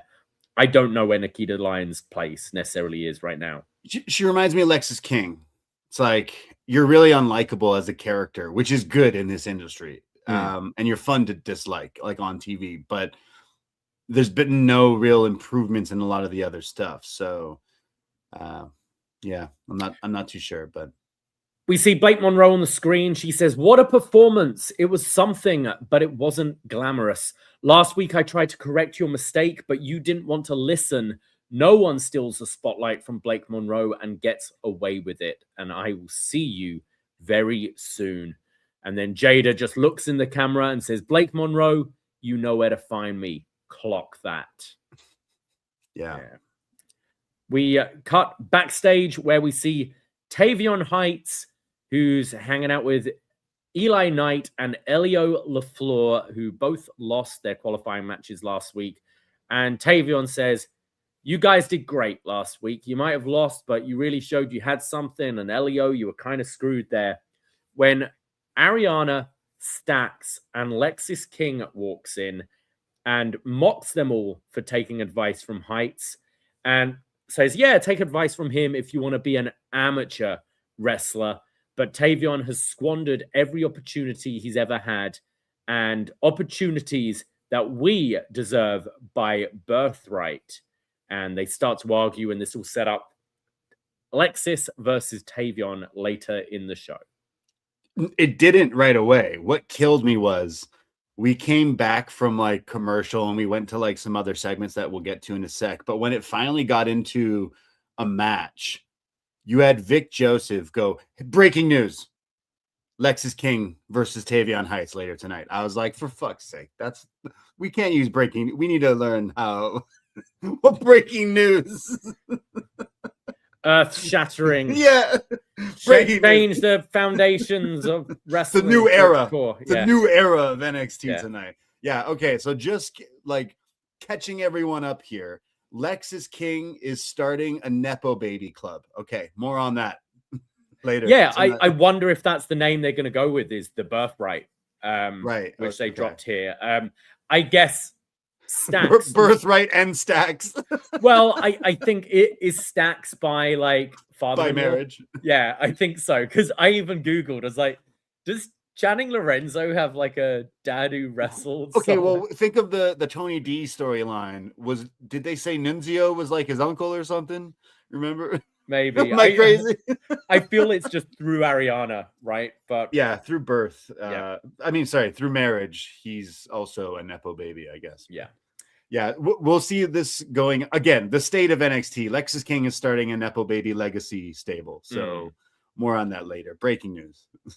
We see the Elegance brand, who are laughing about Zaruka having shots at the tag team championship. They say, Zaria, your friend tried to take the spotlight from you at Genesis. They call them fake friends, whereas we have beauty, class, and health, and joke about Soul's recently injured shoulder, and says, we're going to keep these tag titles forever. They did a bit of Terry Funk here. Forever. We then cut to Zaria, who's on the phone trying to get hold of Sol Ruka, when Thea Hale walks in and asks, where's Sol? And Zaria says, well, that's a question I'm asking myself all the time these days. And Thea says, yeah, friends around here, they kind of come and go. It's a common thing. Last week, I thought Lola was my friend, and she said she wants to punch me in the face. Zaria says, look, I don't want to hear you come in here complaining. This is about me. And she goes, you might have just stumbled into the championship, but I'm mad because I've never been given these opportunities. And Thea says, stumbled? Sorry, I earned that championship, and I'm fed up of people saying I stumbled into it. So these two are going to face later tonight. I thought Thea, I'm not sure what this character of Thea even is right now. She was in university, a fake college, I guess. She was Joe Hendry for a few weeks, and now she's, I don't know, but I'm not really liking it. I don't know. It's jarring for me, I think. But saying, oh, friends come and go right away. It was like, whoa, chill. She just can't reach her friend. Imagine I'm out standing somewhere and I'm on the phone and I can't reach you. One of the rare times we ever talk on the actual phone. And then someone else comes into the room. Graham walks into the room, your roommate, and goes, Braden, what's wrong? I'm like, oh, man, I can't reach Davie. Yeah, well, fuck him. He probably hates you. Yeah. It's like, he's not a good friend. You shouldn't be friends with him anymore. It's like, yo, dude, chill. That's kind of what I took from this. Now I know it's wrestling. She's saying hey, in this industry, we're friends and all that stuff. So I get it, but it was just kind of reading lines, and it came, I don't know. And then we'll get a match later, which I'm like, what? But I feel the Thea thing. It's one of those slow burn heel turns they're doing where they're just, it's not necessarily, I'm evil now, I'm a baddie, but they're playing up the complaining thing that is going to turn the fans against her. And I feel that's the way they're going. And maybe eventually we'll get her cheat or something like that to really solidify it. But we've seen them do that. They were doing this with Kalani for a while, weren't they? Where they didn't really pull the trigger, but they were just doing these heelish tendencies that make people put off of her. like I feel like with her losing this title, winning the title the way it did, the past few weeks they love to bring that up. Like this is now 2 weeks in a row, I think, of someone saying like, "Yeah, you didn't actually win the title." Where it's like kind of funny that they keep saying that because yeah, she did, but she didn't. So yeah. So yeah, like it's kayfabe wise, she won that match fair and square. Like there's no controversy about it, right? There is no controversy. No controversy. Okay, maybe stumbled because you won it. She winded her and pinned her. Like, yeah, like realistically, she was so good in that match that she beat Blake with like a side headlock. But like outside of that, yeah, she robbed that title. We see Ethan Page approaching Myles Borne backstage and says, "Look, you're up against Dion Lennox from DarkState. They don't care about the rules, and that's why they have gold and you have participation trophies. So you do what you need to do tonight, any means necessary." Myles tells him to mind his own business, and then Ricky Saints comes in with a shit-eating grin on his face, wishing him luck again for his match. And Myles says, "Oh, basically, can you fuck off as well?" Says, "I don't want you out there on commentary running your mouth. And if you come anywhere near me, I'll knock you out." And Myles walks away to head to the ring. And you're left with Ricky and Ethan. Ricky says he loves his aggression. And Ethan says, "Who knew to get the aggression out of Myles, it just takes you being your obnoxious self," which I assume he was going to say because they kind of cut away from this segment just before it ended. Yeah. I again, kind of what we got teases of Ricky and Ethan, who kind of are on the same wavelength of being the dickheads of NXT. They go well together. So I like this kind of, it's like, okay, bad comparison, but just follow me. Like when you had Batman Forever, like you have the Riddler and Two-Face. Like you're already two assholes. You're already the bad guys, but you're kind of working together and it's kind of entertaining on screen. The problem is we don't have Batman in NXT to come beat them and win and the whole storytelling and all that. So that's definitely where NXT is like hurting. But I like these two together, and we have been questioning what this stuff with Myles is leading to. I think they're both playing it quite well because they're not playing it like we're friends and we like each other now. That they kind of acknowledge that they had their history together, but they're both essentially doing the same thing. It's like, oh, you're being a cunt to this guy as well. So Ethan Page is like, Ricky, I can't really stand your buffoonery or whatever Tommy Lee said to Jim Carrey. You can listen to our Batman Forever review somewhere in the article back in the free feed. Yeah. Oh yeah. There you go. So we go to our next match. It's Dion Lennox versus Myles Borne in a qualifying match. But right before that, we see Ava on the phone talking about the women's division and the Rumble. And this is when the Vanity Project come in and they ask how Joe is. And she says he's not cleared. And they're like, oh no. She's like, look, I know you did it. I can revoke your contracts. And they're like, well, you can't prove we attacked Joe. And then they say, yeah, you can't. I think it's Ricky Smoke says, yeah, and you can't prove it was us that ran out during the tag.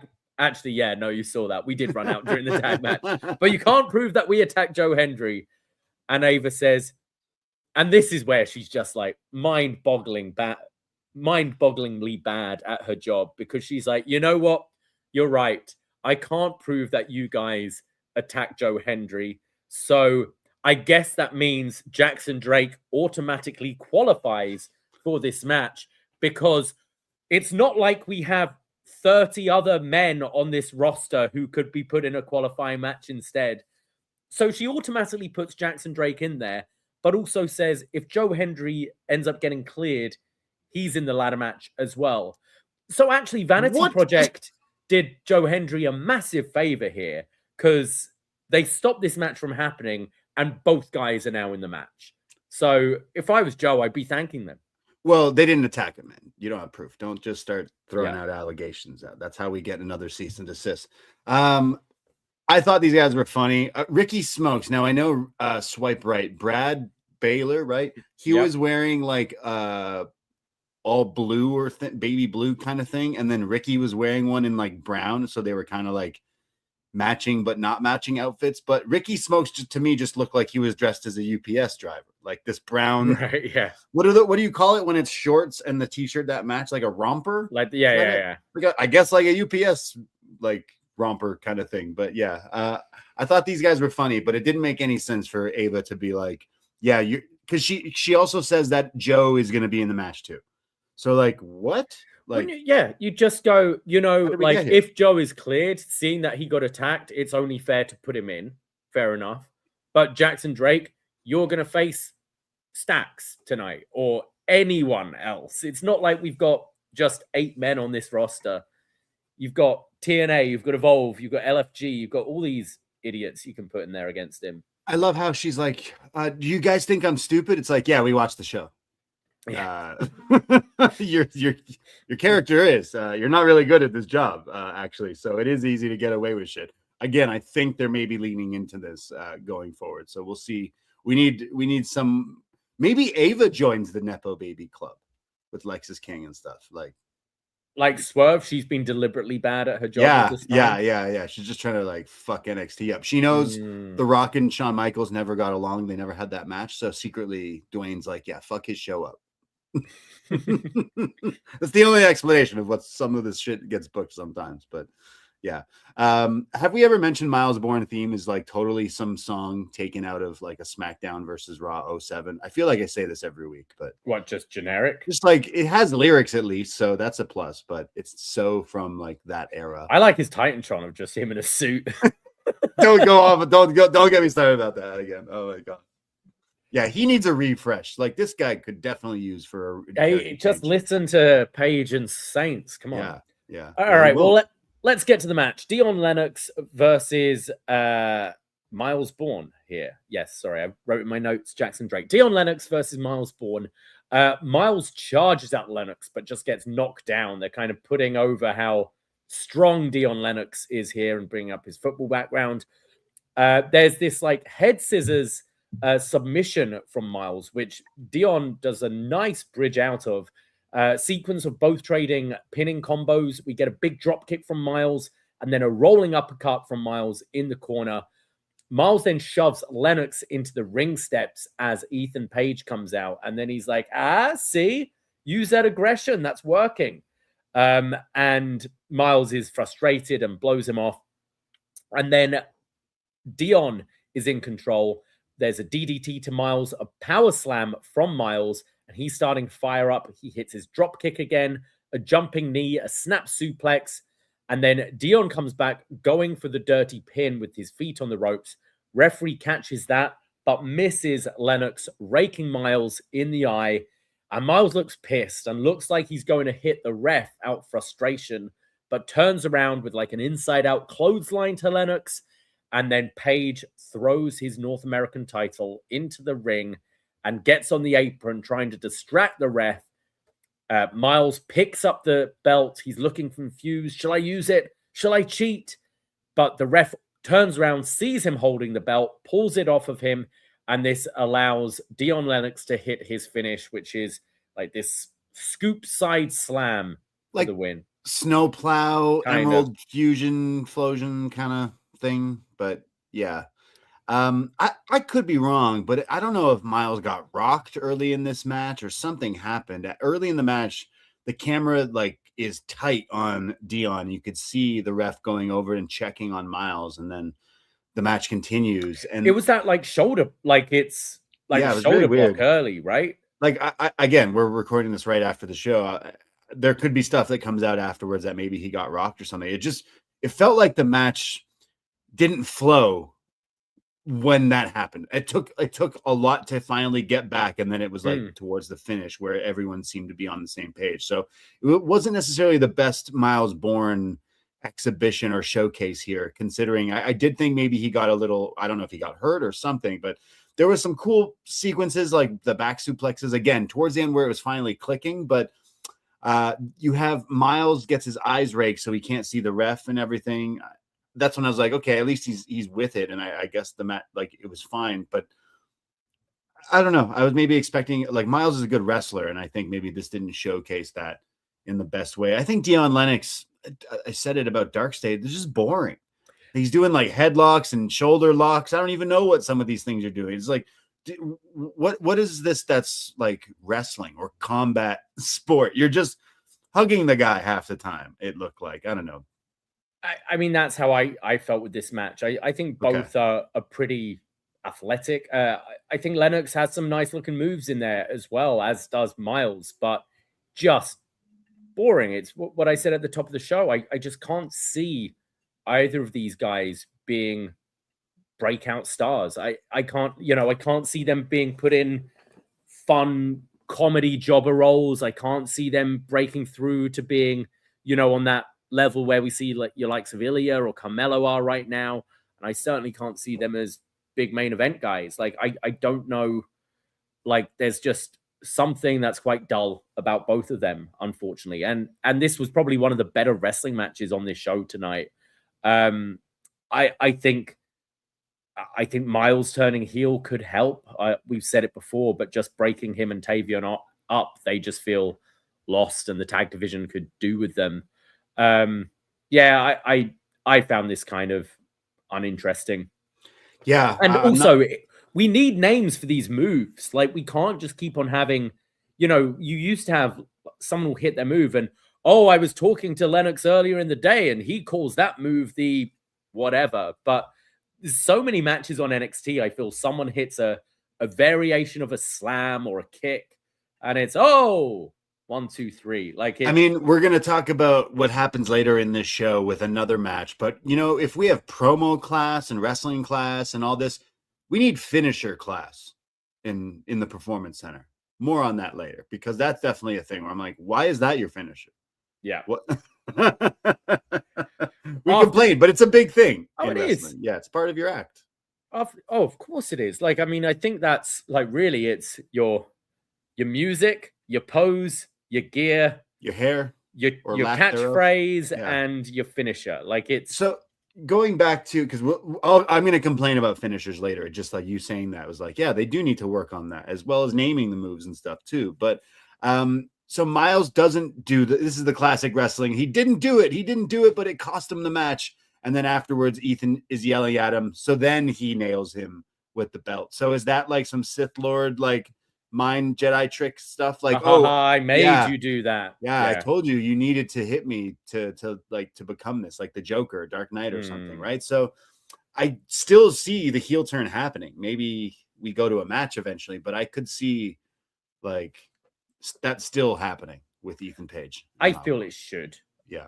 Like, because Myles is uninteresting as he is at the moment. Yeah. So that's Dion Lennox qualifying for the ladder match next week. We move on and we see Tony D'Angelo being escorted by security to Ava's office. And Ricky Saints just happens to be hanging out in there. And he says that Keanu Carver is going to be a big problem for all of us. And he doesn't want anyone interfering and ruining his moment when he becomes 2-time NXT champion. So Ricky leaves, and then Tony asks Ava why she bailed him out. And Ava says, well, despite you continuously ruining my show, NXT needs you because our men's division fucking sucks right now.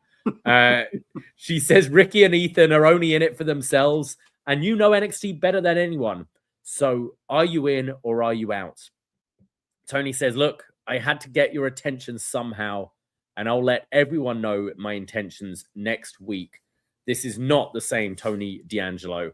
And Ava says, you better not interfere in my ladder match next week. So what are Tony D'Angelo's intentions? Ava saying, are you in, are you out? Not as good as her dad saying that in one of those movies with Kevin Hart. I think that was a meme. Are you in or are you out? So I don't know if this was a nod to her papa. But I didn't like the acting here with I bailed you out and all that stuff. It's like, oh, for fuck's sake. Like, okay. So are you in or are you out? Are you in the ladder match? Like, shouldn't he be getting a title shot? I don't know if that. I thought she meant it as in like, am I firing you or are you coming back to work? Is how I took it. Like, stop attacking people and I'll give you your job back. Okay, so he's not in the ladder match, but I assume next week he takes out whoever wins, and that's our first program. I think he attacks the match and maybe helps the outcome inadvertently or whatever. But I would have just assumed. I think they should have put him in that match. Like looking at this match, and we'll get the summit or whatever later. I think they could have definitely used him. And think about what I'm saying here. Think about the sentence I'm saying. The ladder match for the NXT title match next week already has 7 people, and it could use Tony D'Angelo. Now that's saying a whole lot about what this ladder match is gonna deliver with. But we see Chase U backstage, and Uriah Connors seems really frustrated. He says, "We keep taking all your advice, Mr. Chase, and it's gotten us nowhere. So that's why I ran out in that brawl earlier." And Andre Chase just blows him off. He says, "I don't have time for that. I have a match to prepare for." As Lexis King walks in and says, You've taken my advice. Your father would be proud. I know mine would be." So continues Lexis King kind of targeting. You're underselling this. He's listening to Uriah say this, and he walks by, and as he's talking to him, he's sitting down, and Lexis is getting in his chair in position. His entrance throne. So as he says, "Your father would be proud. I know mine would be." The chair moves away. Yeah. Now, I'm sure we've been critical, probably even on this very show already, of Lexis King, but that was fucking funny. So okay, I'm gonna praise King on this show. Okay, which I don't do a whole lot of. Your favorite? I thought he came across so much better this week. I felt he had more of a serious edge in this like recruitment stuff. He was less of the like, even on his entrance, he's not doing his stupid smile. Like, he was coming across a bit more serious, and I thought it worked, and I actually thought that translated in his match that's upcoming as well. But I thought, we've seen some good stuff from Uriah Connors, and we've been saying this Chase U thing has been going nowhere. I'm not particularly against the idea of this stable of the Nepo babies, the second generation, third generation, whatever people. I think it could work, and I actually thought, I think it was only last week or the week before when Lexis lost in that 8-second match. We're going, what are you doing with this guy? I felt this week was kind of answering that. It's like, okay, let's have him more of the mouthpiece for whatever stable they're building up here. Absolutely. Like I'm joking, like, oh boy, let's get excited for a Lexis King Nepo baby stable. But I like Uriah Connors. I think he has been a standout and not been utilized. It sucks that he was just put in Chase U. And like, we're going to go to what happens to Andre Chase. This might be the last time we see Andre Chase, or very soon. So what's to come of Cale Dixon? Who knows? But I think Uriah Connor is a shoo-in for like a, my dad was a wrestler group. Like, I think that makes perfect sense, because I think he's someone that we've seen little sprinkles of, and we're like, wait a second, Finley's kid likes to fight. Let's see what this guy got. So I don't know. I'm kind of down. It's like, we know this stuff, but how many people are watching this going, who the fuck is this guy's dad? Yeah, Who's Mr. Connors? What wrestler had Connors as their surname? Right. Oh man, what a name. You're right. Like, Connors. It's not even like, Fit Finley is the most, like, we've been watching wrestling a long time. Yeah. We know who he is, but it's hardly like he's William Regal, that a lot of people are just going to be like, who the fuck is this? Don't worry. His kid's going to join this group too. So that's what I mean. Like, it's on paper, it sounds dumb to be like Lexis King is going to lead this stable, but really you're taking some of these other characters that I think need like a rehash, a reboot. And if that's the case, then let's do it then. Fuck it. So we go to our next match. It's Tavion Heights versus Lexis King in a rematch from their very short speed tournament match not so long ago. And we get the belly-to-belly right away from Tavion, just like last time. But this time, King kicks out. He hits his springboard clothesline for a 2. And then this gets rolled through into a power slam from Heights for a 2. King then takes Tavion out on the outside. He's attacking the arm, throws him against the ring steps. And this is where Stax and Ariana Grace come out to watch. Heights rolls through, getting King up on his shoulders, dropping him. There's then a nice looking gut wrench suplex from Heights. And then Tavion gets dumped to the outside right at the feet of Stax and Ariana. And as he comes back into the ring, he goes for a slingshot, but Lexis sidesteps him and hits the coronation for the win. Rockabye, baby. I know that's what you think it's called because Booker T says it every time. But I loved that suplex right out the gate. What was it, like the Tazplex?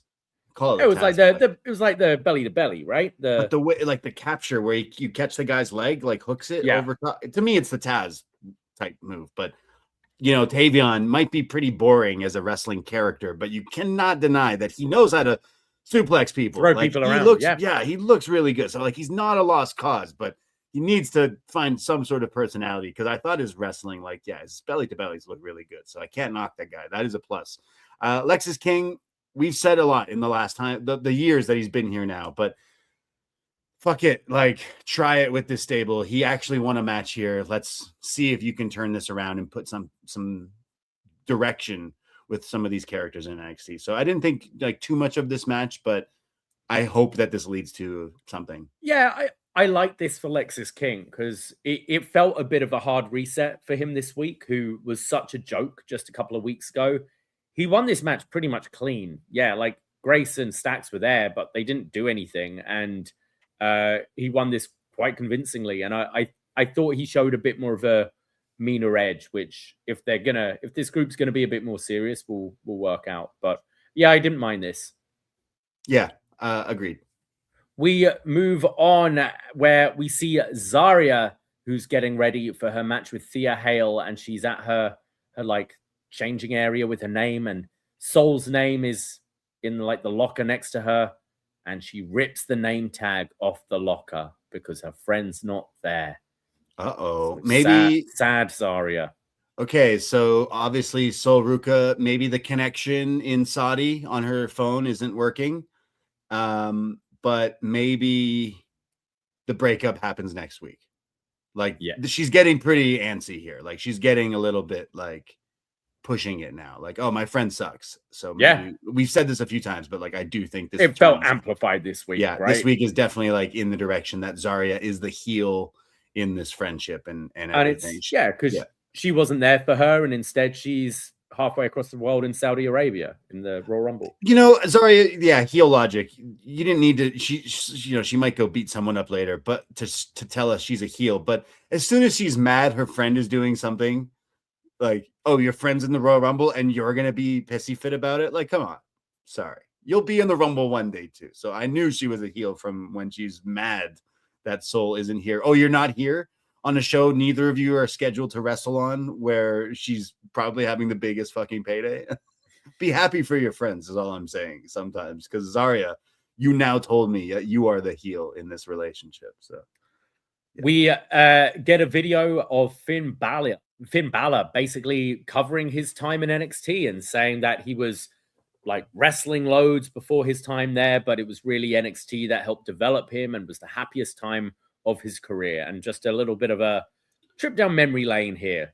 Yeah. Okay. So they call this NXT Origins, which I'm assuming we're going to get some more of these in weeks to come. So I don't know if there's necessarily a rhyme or reason for these videos, but I guess funny timing with the whole Finn Balor thing. Maybe they're like, oh man, remember he was really over? Should we try that again? Should we see if this works? Again, maybe a few years too late. But he says, I loved wrestling before WWE, but I was a wrestler and NXT turned me into a superstar. So some really cool clips here. And if you like old NXT, again, listen to our podcast series Was Next, where we go back and watch old NXT. We are in July of 2014. So Finn Balor is not there yet.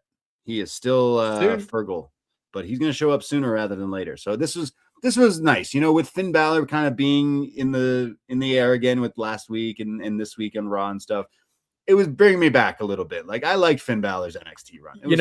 I remember this. We've seen it so many times, but I remember specifically with Finn Balor, and it's basically I had no idea where the cameras were until I came to NXT and Triple H just pointing, like, you see that camera? You then pose to this camera. It's like, oh man, didn't know that. Yeah. Okay. Yeah. I didn't learn how to do a double stomp off the top, moonsaults, or anything like that. But what did you learn in WWE? Yeah, I learned where the camera was. I learned where to look for the camera. But that is important. So I guess. But still, it's funny because that became a bit of a like internet wrestling meme.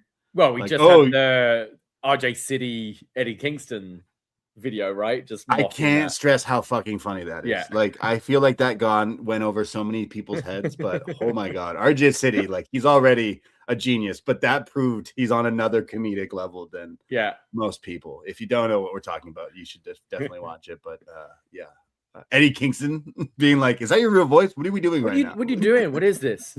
Genuinely like confused. Yeah, that was great.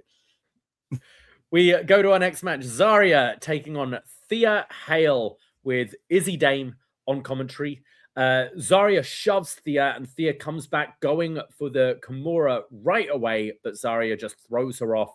We get a big back elbow from Zaria. She sets up for the F5, but Thea slips out and hits a drop kick, followed by a Lope Suicida to the outside. Zaria then takes over and is dominating, applying a Texas Cloverleaf during the commercial break. We come back and there's a power slam from Thea. She goes for her springboard coffin drop, but gets caught in a belly to back suplex. Zaria then goes for her spear, but gets taken down with the Kimura attempt. And then Zaria powers her up from the submission onto her shoulders in a big back body drop, hits the spear, goes for the F5, but this gets countered into a DDT. They both run into each other with a headbutt. And then we cut to commentary where Tatum Paxley, from out of nowhere, dives off the barricade, cross-bodying Izzy, and then chasing her up the ramp to the exit as they're fighting. And the distraction allows Thea Hale to roll up Zaria for the win. Yeah, in the PC, I joked they have, wrestling class, promo class. I joked maybe a finisher class. We need distraction class should be something. Oh, yeah. Wrestling. This is a few on this show, I think, of distraction finishes, but this was legit. They run past her in the ring, and it's enough for Zaria to be like, I forgot what I'm doing. I forgot where I am. What am I doing? I have to watch this. Oh yeah. Okay. And then she gets rolled up and Thea wins. So stupid finish. It was cool. Zaria did a really nice looking spear. It looked like Thea was genuinely scared to take that spot, because she wasn't setting up properly. And you could see Zaria's like, yo, like I'm already running at you, and like almost stopped before like just fucking crushing her with it. So Zaria looked good doing that, but I didn't think too much of this match other than the F5 and the Texas Cloverleaf. I think they've got this Zaria character completely wrong. And I don't see her being, okay, I'll eat my words if when this breakup happens with Soul, it's fantastic and Zaria just absolutely eats her. But like, she's so 50-50 in these matches. She doesn't come across like the beast that, like, she could have been just, absolutely manhandling Thea here, almost like, playing with her food, and then the distraction allows Thea Hale. I think he could have achieved the same thing whilst having Zaria look strong. Instead, she's this just emotional mess who's obsessed with Sol Ruka, who's upset about her friend being here. And then she's like, Thea Hale's dominating half of this match. Anyway, like, I think any aura that there was of Zaria from her debut is completely gone. And I think, unfortunately for her, like, Sol obviously is the star, and Sol Ruka is going to win this feud. And I feel Zaria is just going to be floating around doing nothing. I think they've handled her so poorly since she's come in.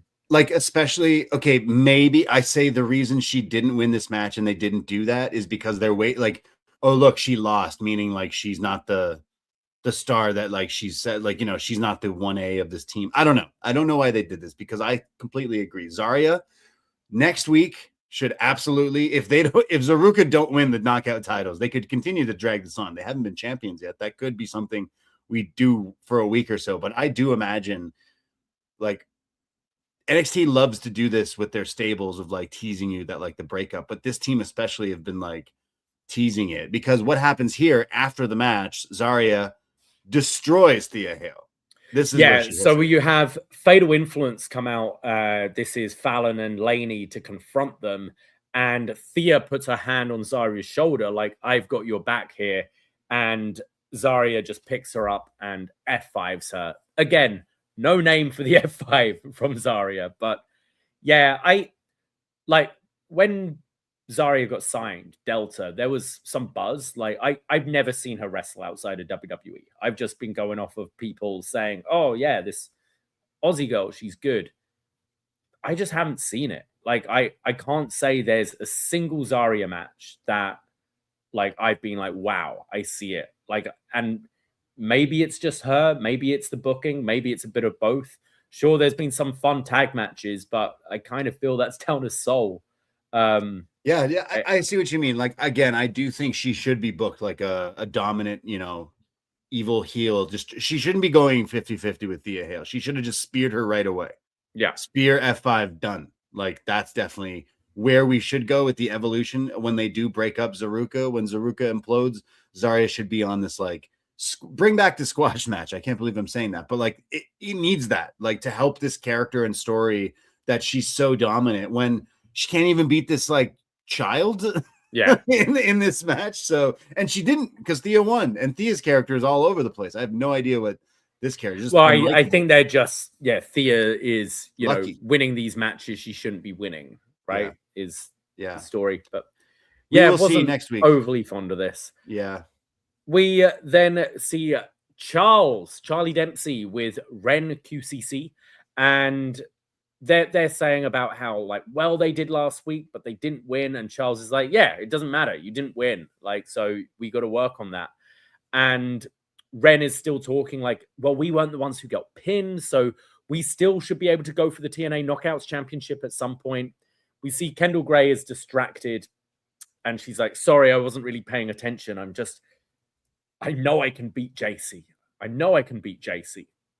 And this is when Lexis, Stax, and Ariana approach, and they want to chat with Charlie, and they say, he's one of us. A Nepo baby. Yes.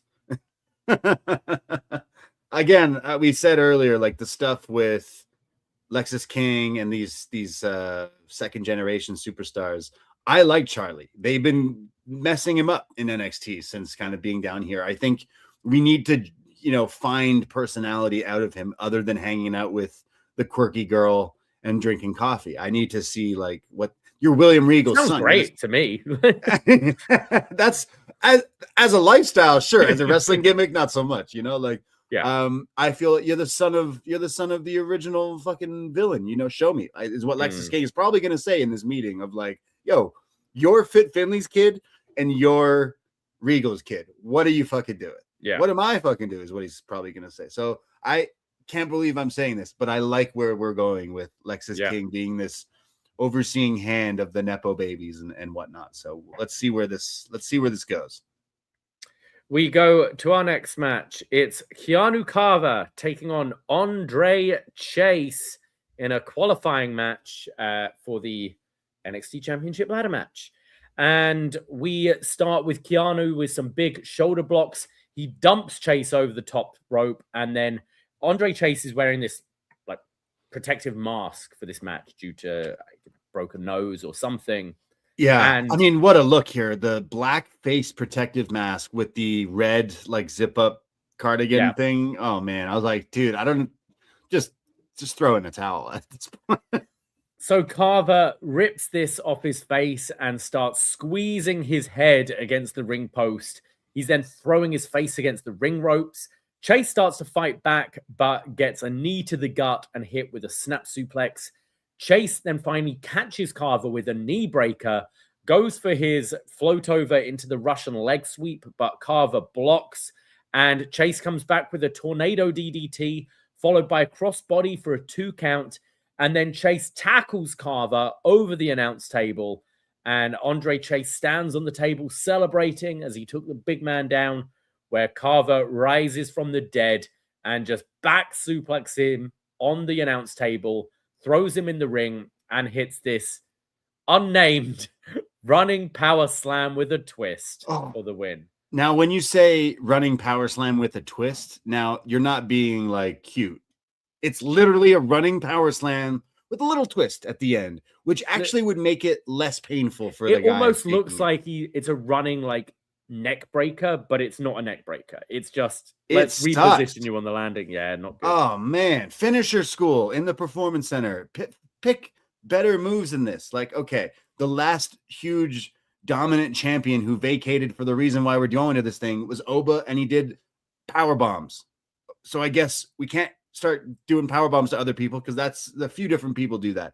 But a running power slam is a running power slam. It looks so basic, and somehow adding this little twist, if you will, manages to make this move look even worse. It looks like you're landing to not hurt the guy when you do this twist thing. So I thought the most impressive thing in this match is when Keanu, you said, like, came back to life at the commentary desk. He does like he jumps and clears the whole desk and lands on his feet, and the desk doesn't cave away, and then he body slams Chase. That was really the only highlight of this match for me. I was maybe hyped myself up for, I think they should have went the same way we thought Zaria and Thea. He should have just killed this guy right away. Again, this was way too 50-50. This guy's bust. Look at this. This guy's a bust-ass fake college professor with a face guard on. He should have lost in like 10 seconds. Like, we know the role Andre Chase has. Like, he's there to be fed to people. Yeah. And still. And yeah, like this. He's kicking his ass at one point. We saw last week. It was last week, right? Or the week before, where he shows up and is just pretty much took out the whole men's roster, didn't he? Coming in there, throwing Brooks against the ring table, throwing people out the arena. And here he pretty much went 50-50 with Andre Chase. Well, he should have just killed him. And he did after the match. After the match, he did. I didn't think this was a great showcase for him. And I actually thought the last 2 weeks were really big at building this guy up as this scary motherfucker. And yeah, so after the match, he continues the beat down and says, "You really thought that cornball teacher was going to stop me? I'm going to take everyone out in that ladder match. And if anyone's going to stop me, come find me." As we cut to the other qualifiers in the men's locker room, and Shiloh is excited. He says he's not going to need a ladder. This is going to be awesome. And the rest are looking concerned. And Ricky says, "I need to go and get my own ladder." Like, the last 2 weeks, they did a great introduction of this guy. Like, hey, he wrestled once in this breakout thing in 2023. He's been shooting in the gym ever since. He's been practicing. He's been getting nasty and meaner, and he comes out and destroys people. And then you're hyping him up. And yeah, he can barely put away Andre Chase. This guy's been a fucking jobber to the stars in NXT. Like, didn't explain to me the lot. Like, who decided that was a smart decision? Because right away, I was not impressed. In fact, I was very unimpressed. I wanted to really like this Keanu Carver, just to let alone the last 2 weeks. I was like, all right, they're gonna handle this guy with care. And instead, like, I thought they really did the opposite for me. I'm not saying that they were hyping this guy up and it delivered like Dan Matha on NXT or anything, but like, you built this guy up and his move is a power slam. Like, fuck. Like, it didn't look good. And then he hits the move again later. It's like, no, fuck. Finisher class in the PC. But yeah, it's not over for this guy. Like, I think we can, obviously, this is week 3 essentially. So you can easily bounce back. But I was pretty let down by this. Yeah, me too. So that was the main event, but we do have a little segment after the break where all the contenders are now in the ring. And Shiloh says, "What you did to Andre might scare people, but not me. It excites me.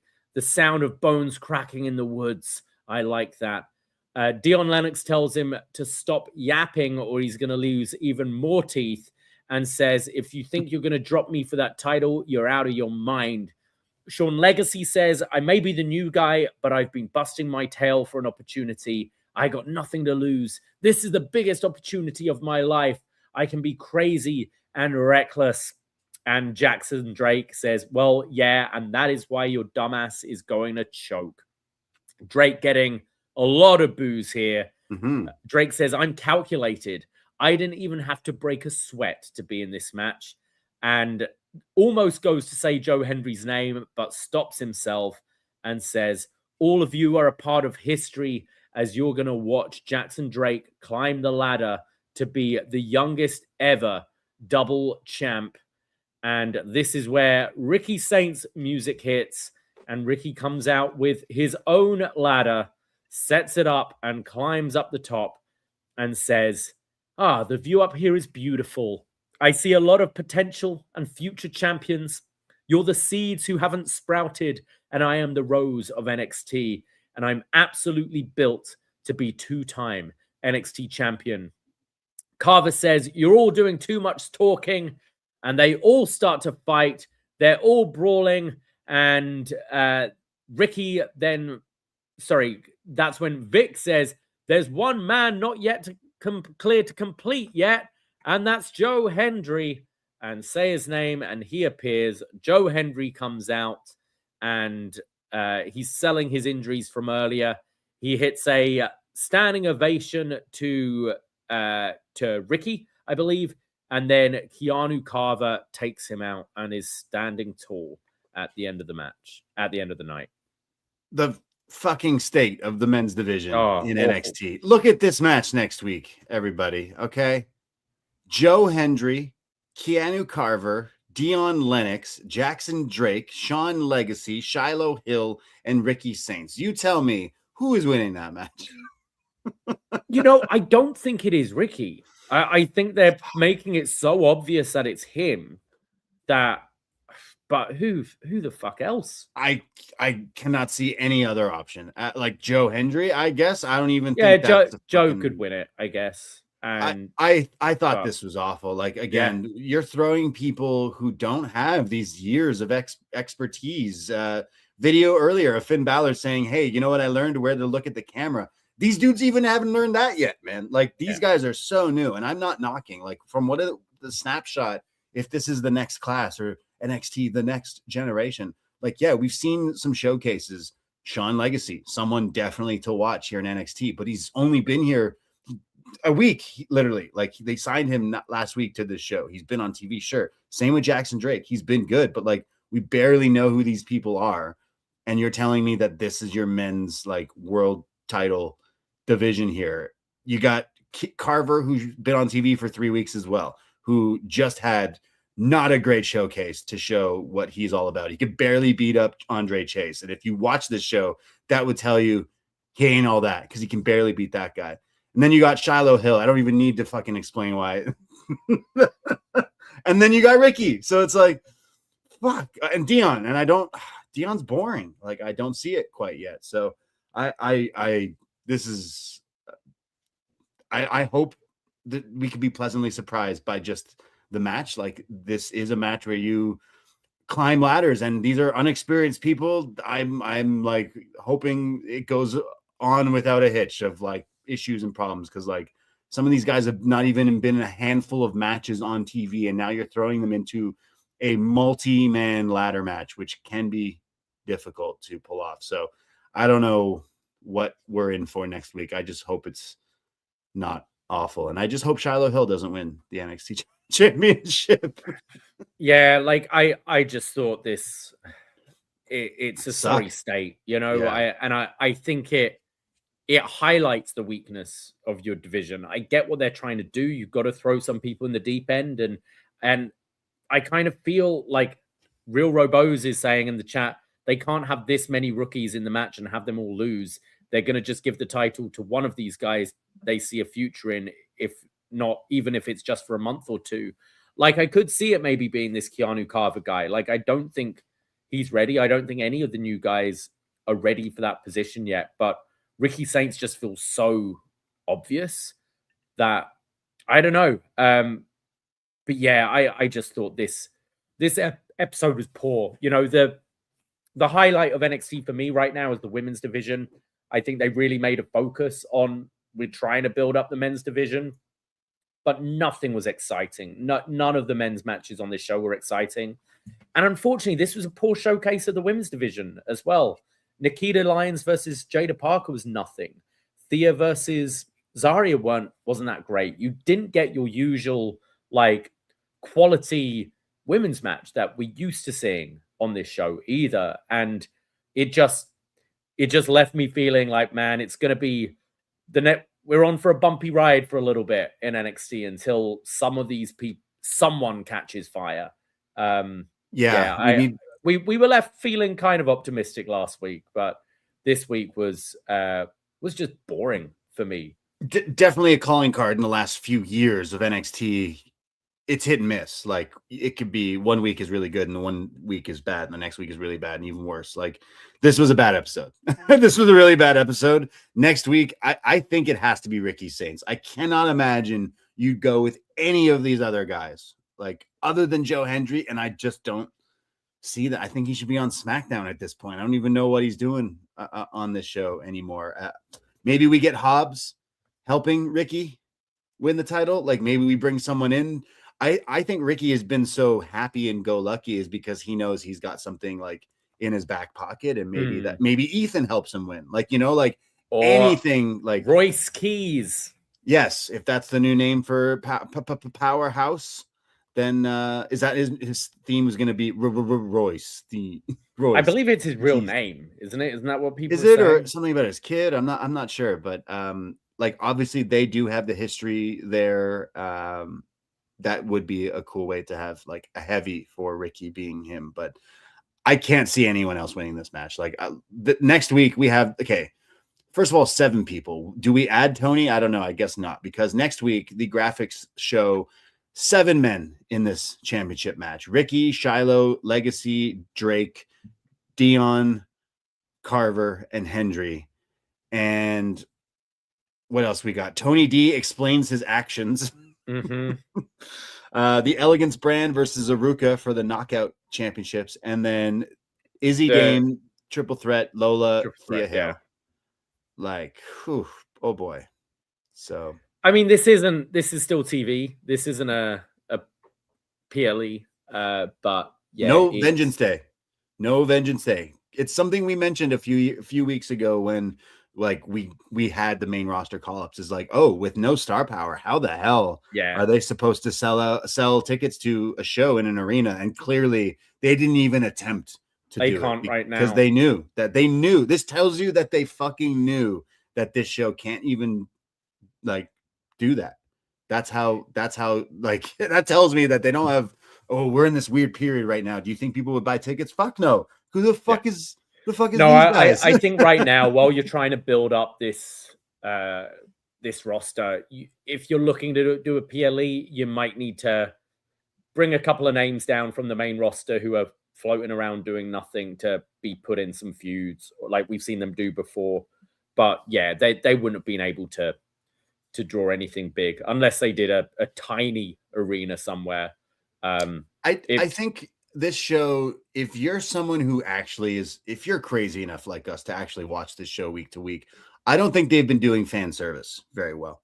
They had Oba just basically say this title means nothing, I don't give a fuck about it, and throws it away. And then now we're having this quasi tournament with all these nobodies to take the title, so to be like a fake champion essentially. And I've not liked where we've got. Like, last week I was a little optimistic of like, okay, a snapshot of some people. I still am. We can still turn things around, but man, this was not a good showcase. And we're going to have a new champion next week, and I could not care, which is not a good sign for this TV show of a champion on this brand, if you can call it that. So yeah, weird episode for me. I want to see good things. I like Swipe Right. I think they're funny. The Vanity Project, like, their time isn't now, but down the line, Jackson Drake could be a champion. These guys could be champions here. I hate to say it, but maybe Lexis King could help turn some things around with the stable of Nepo babies. So, like, I'm looking at some positives in there, but this show had Nikkita Lyons on it, and I knew it wasn't going to be a good one. Yeah.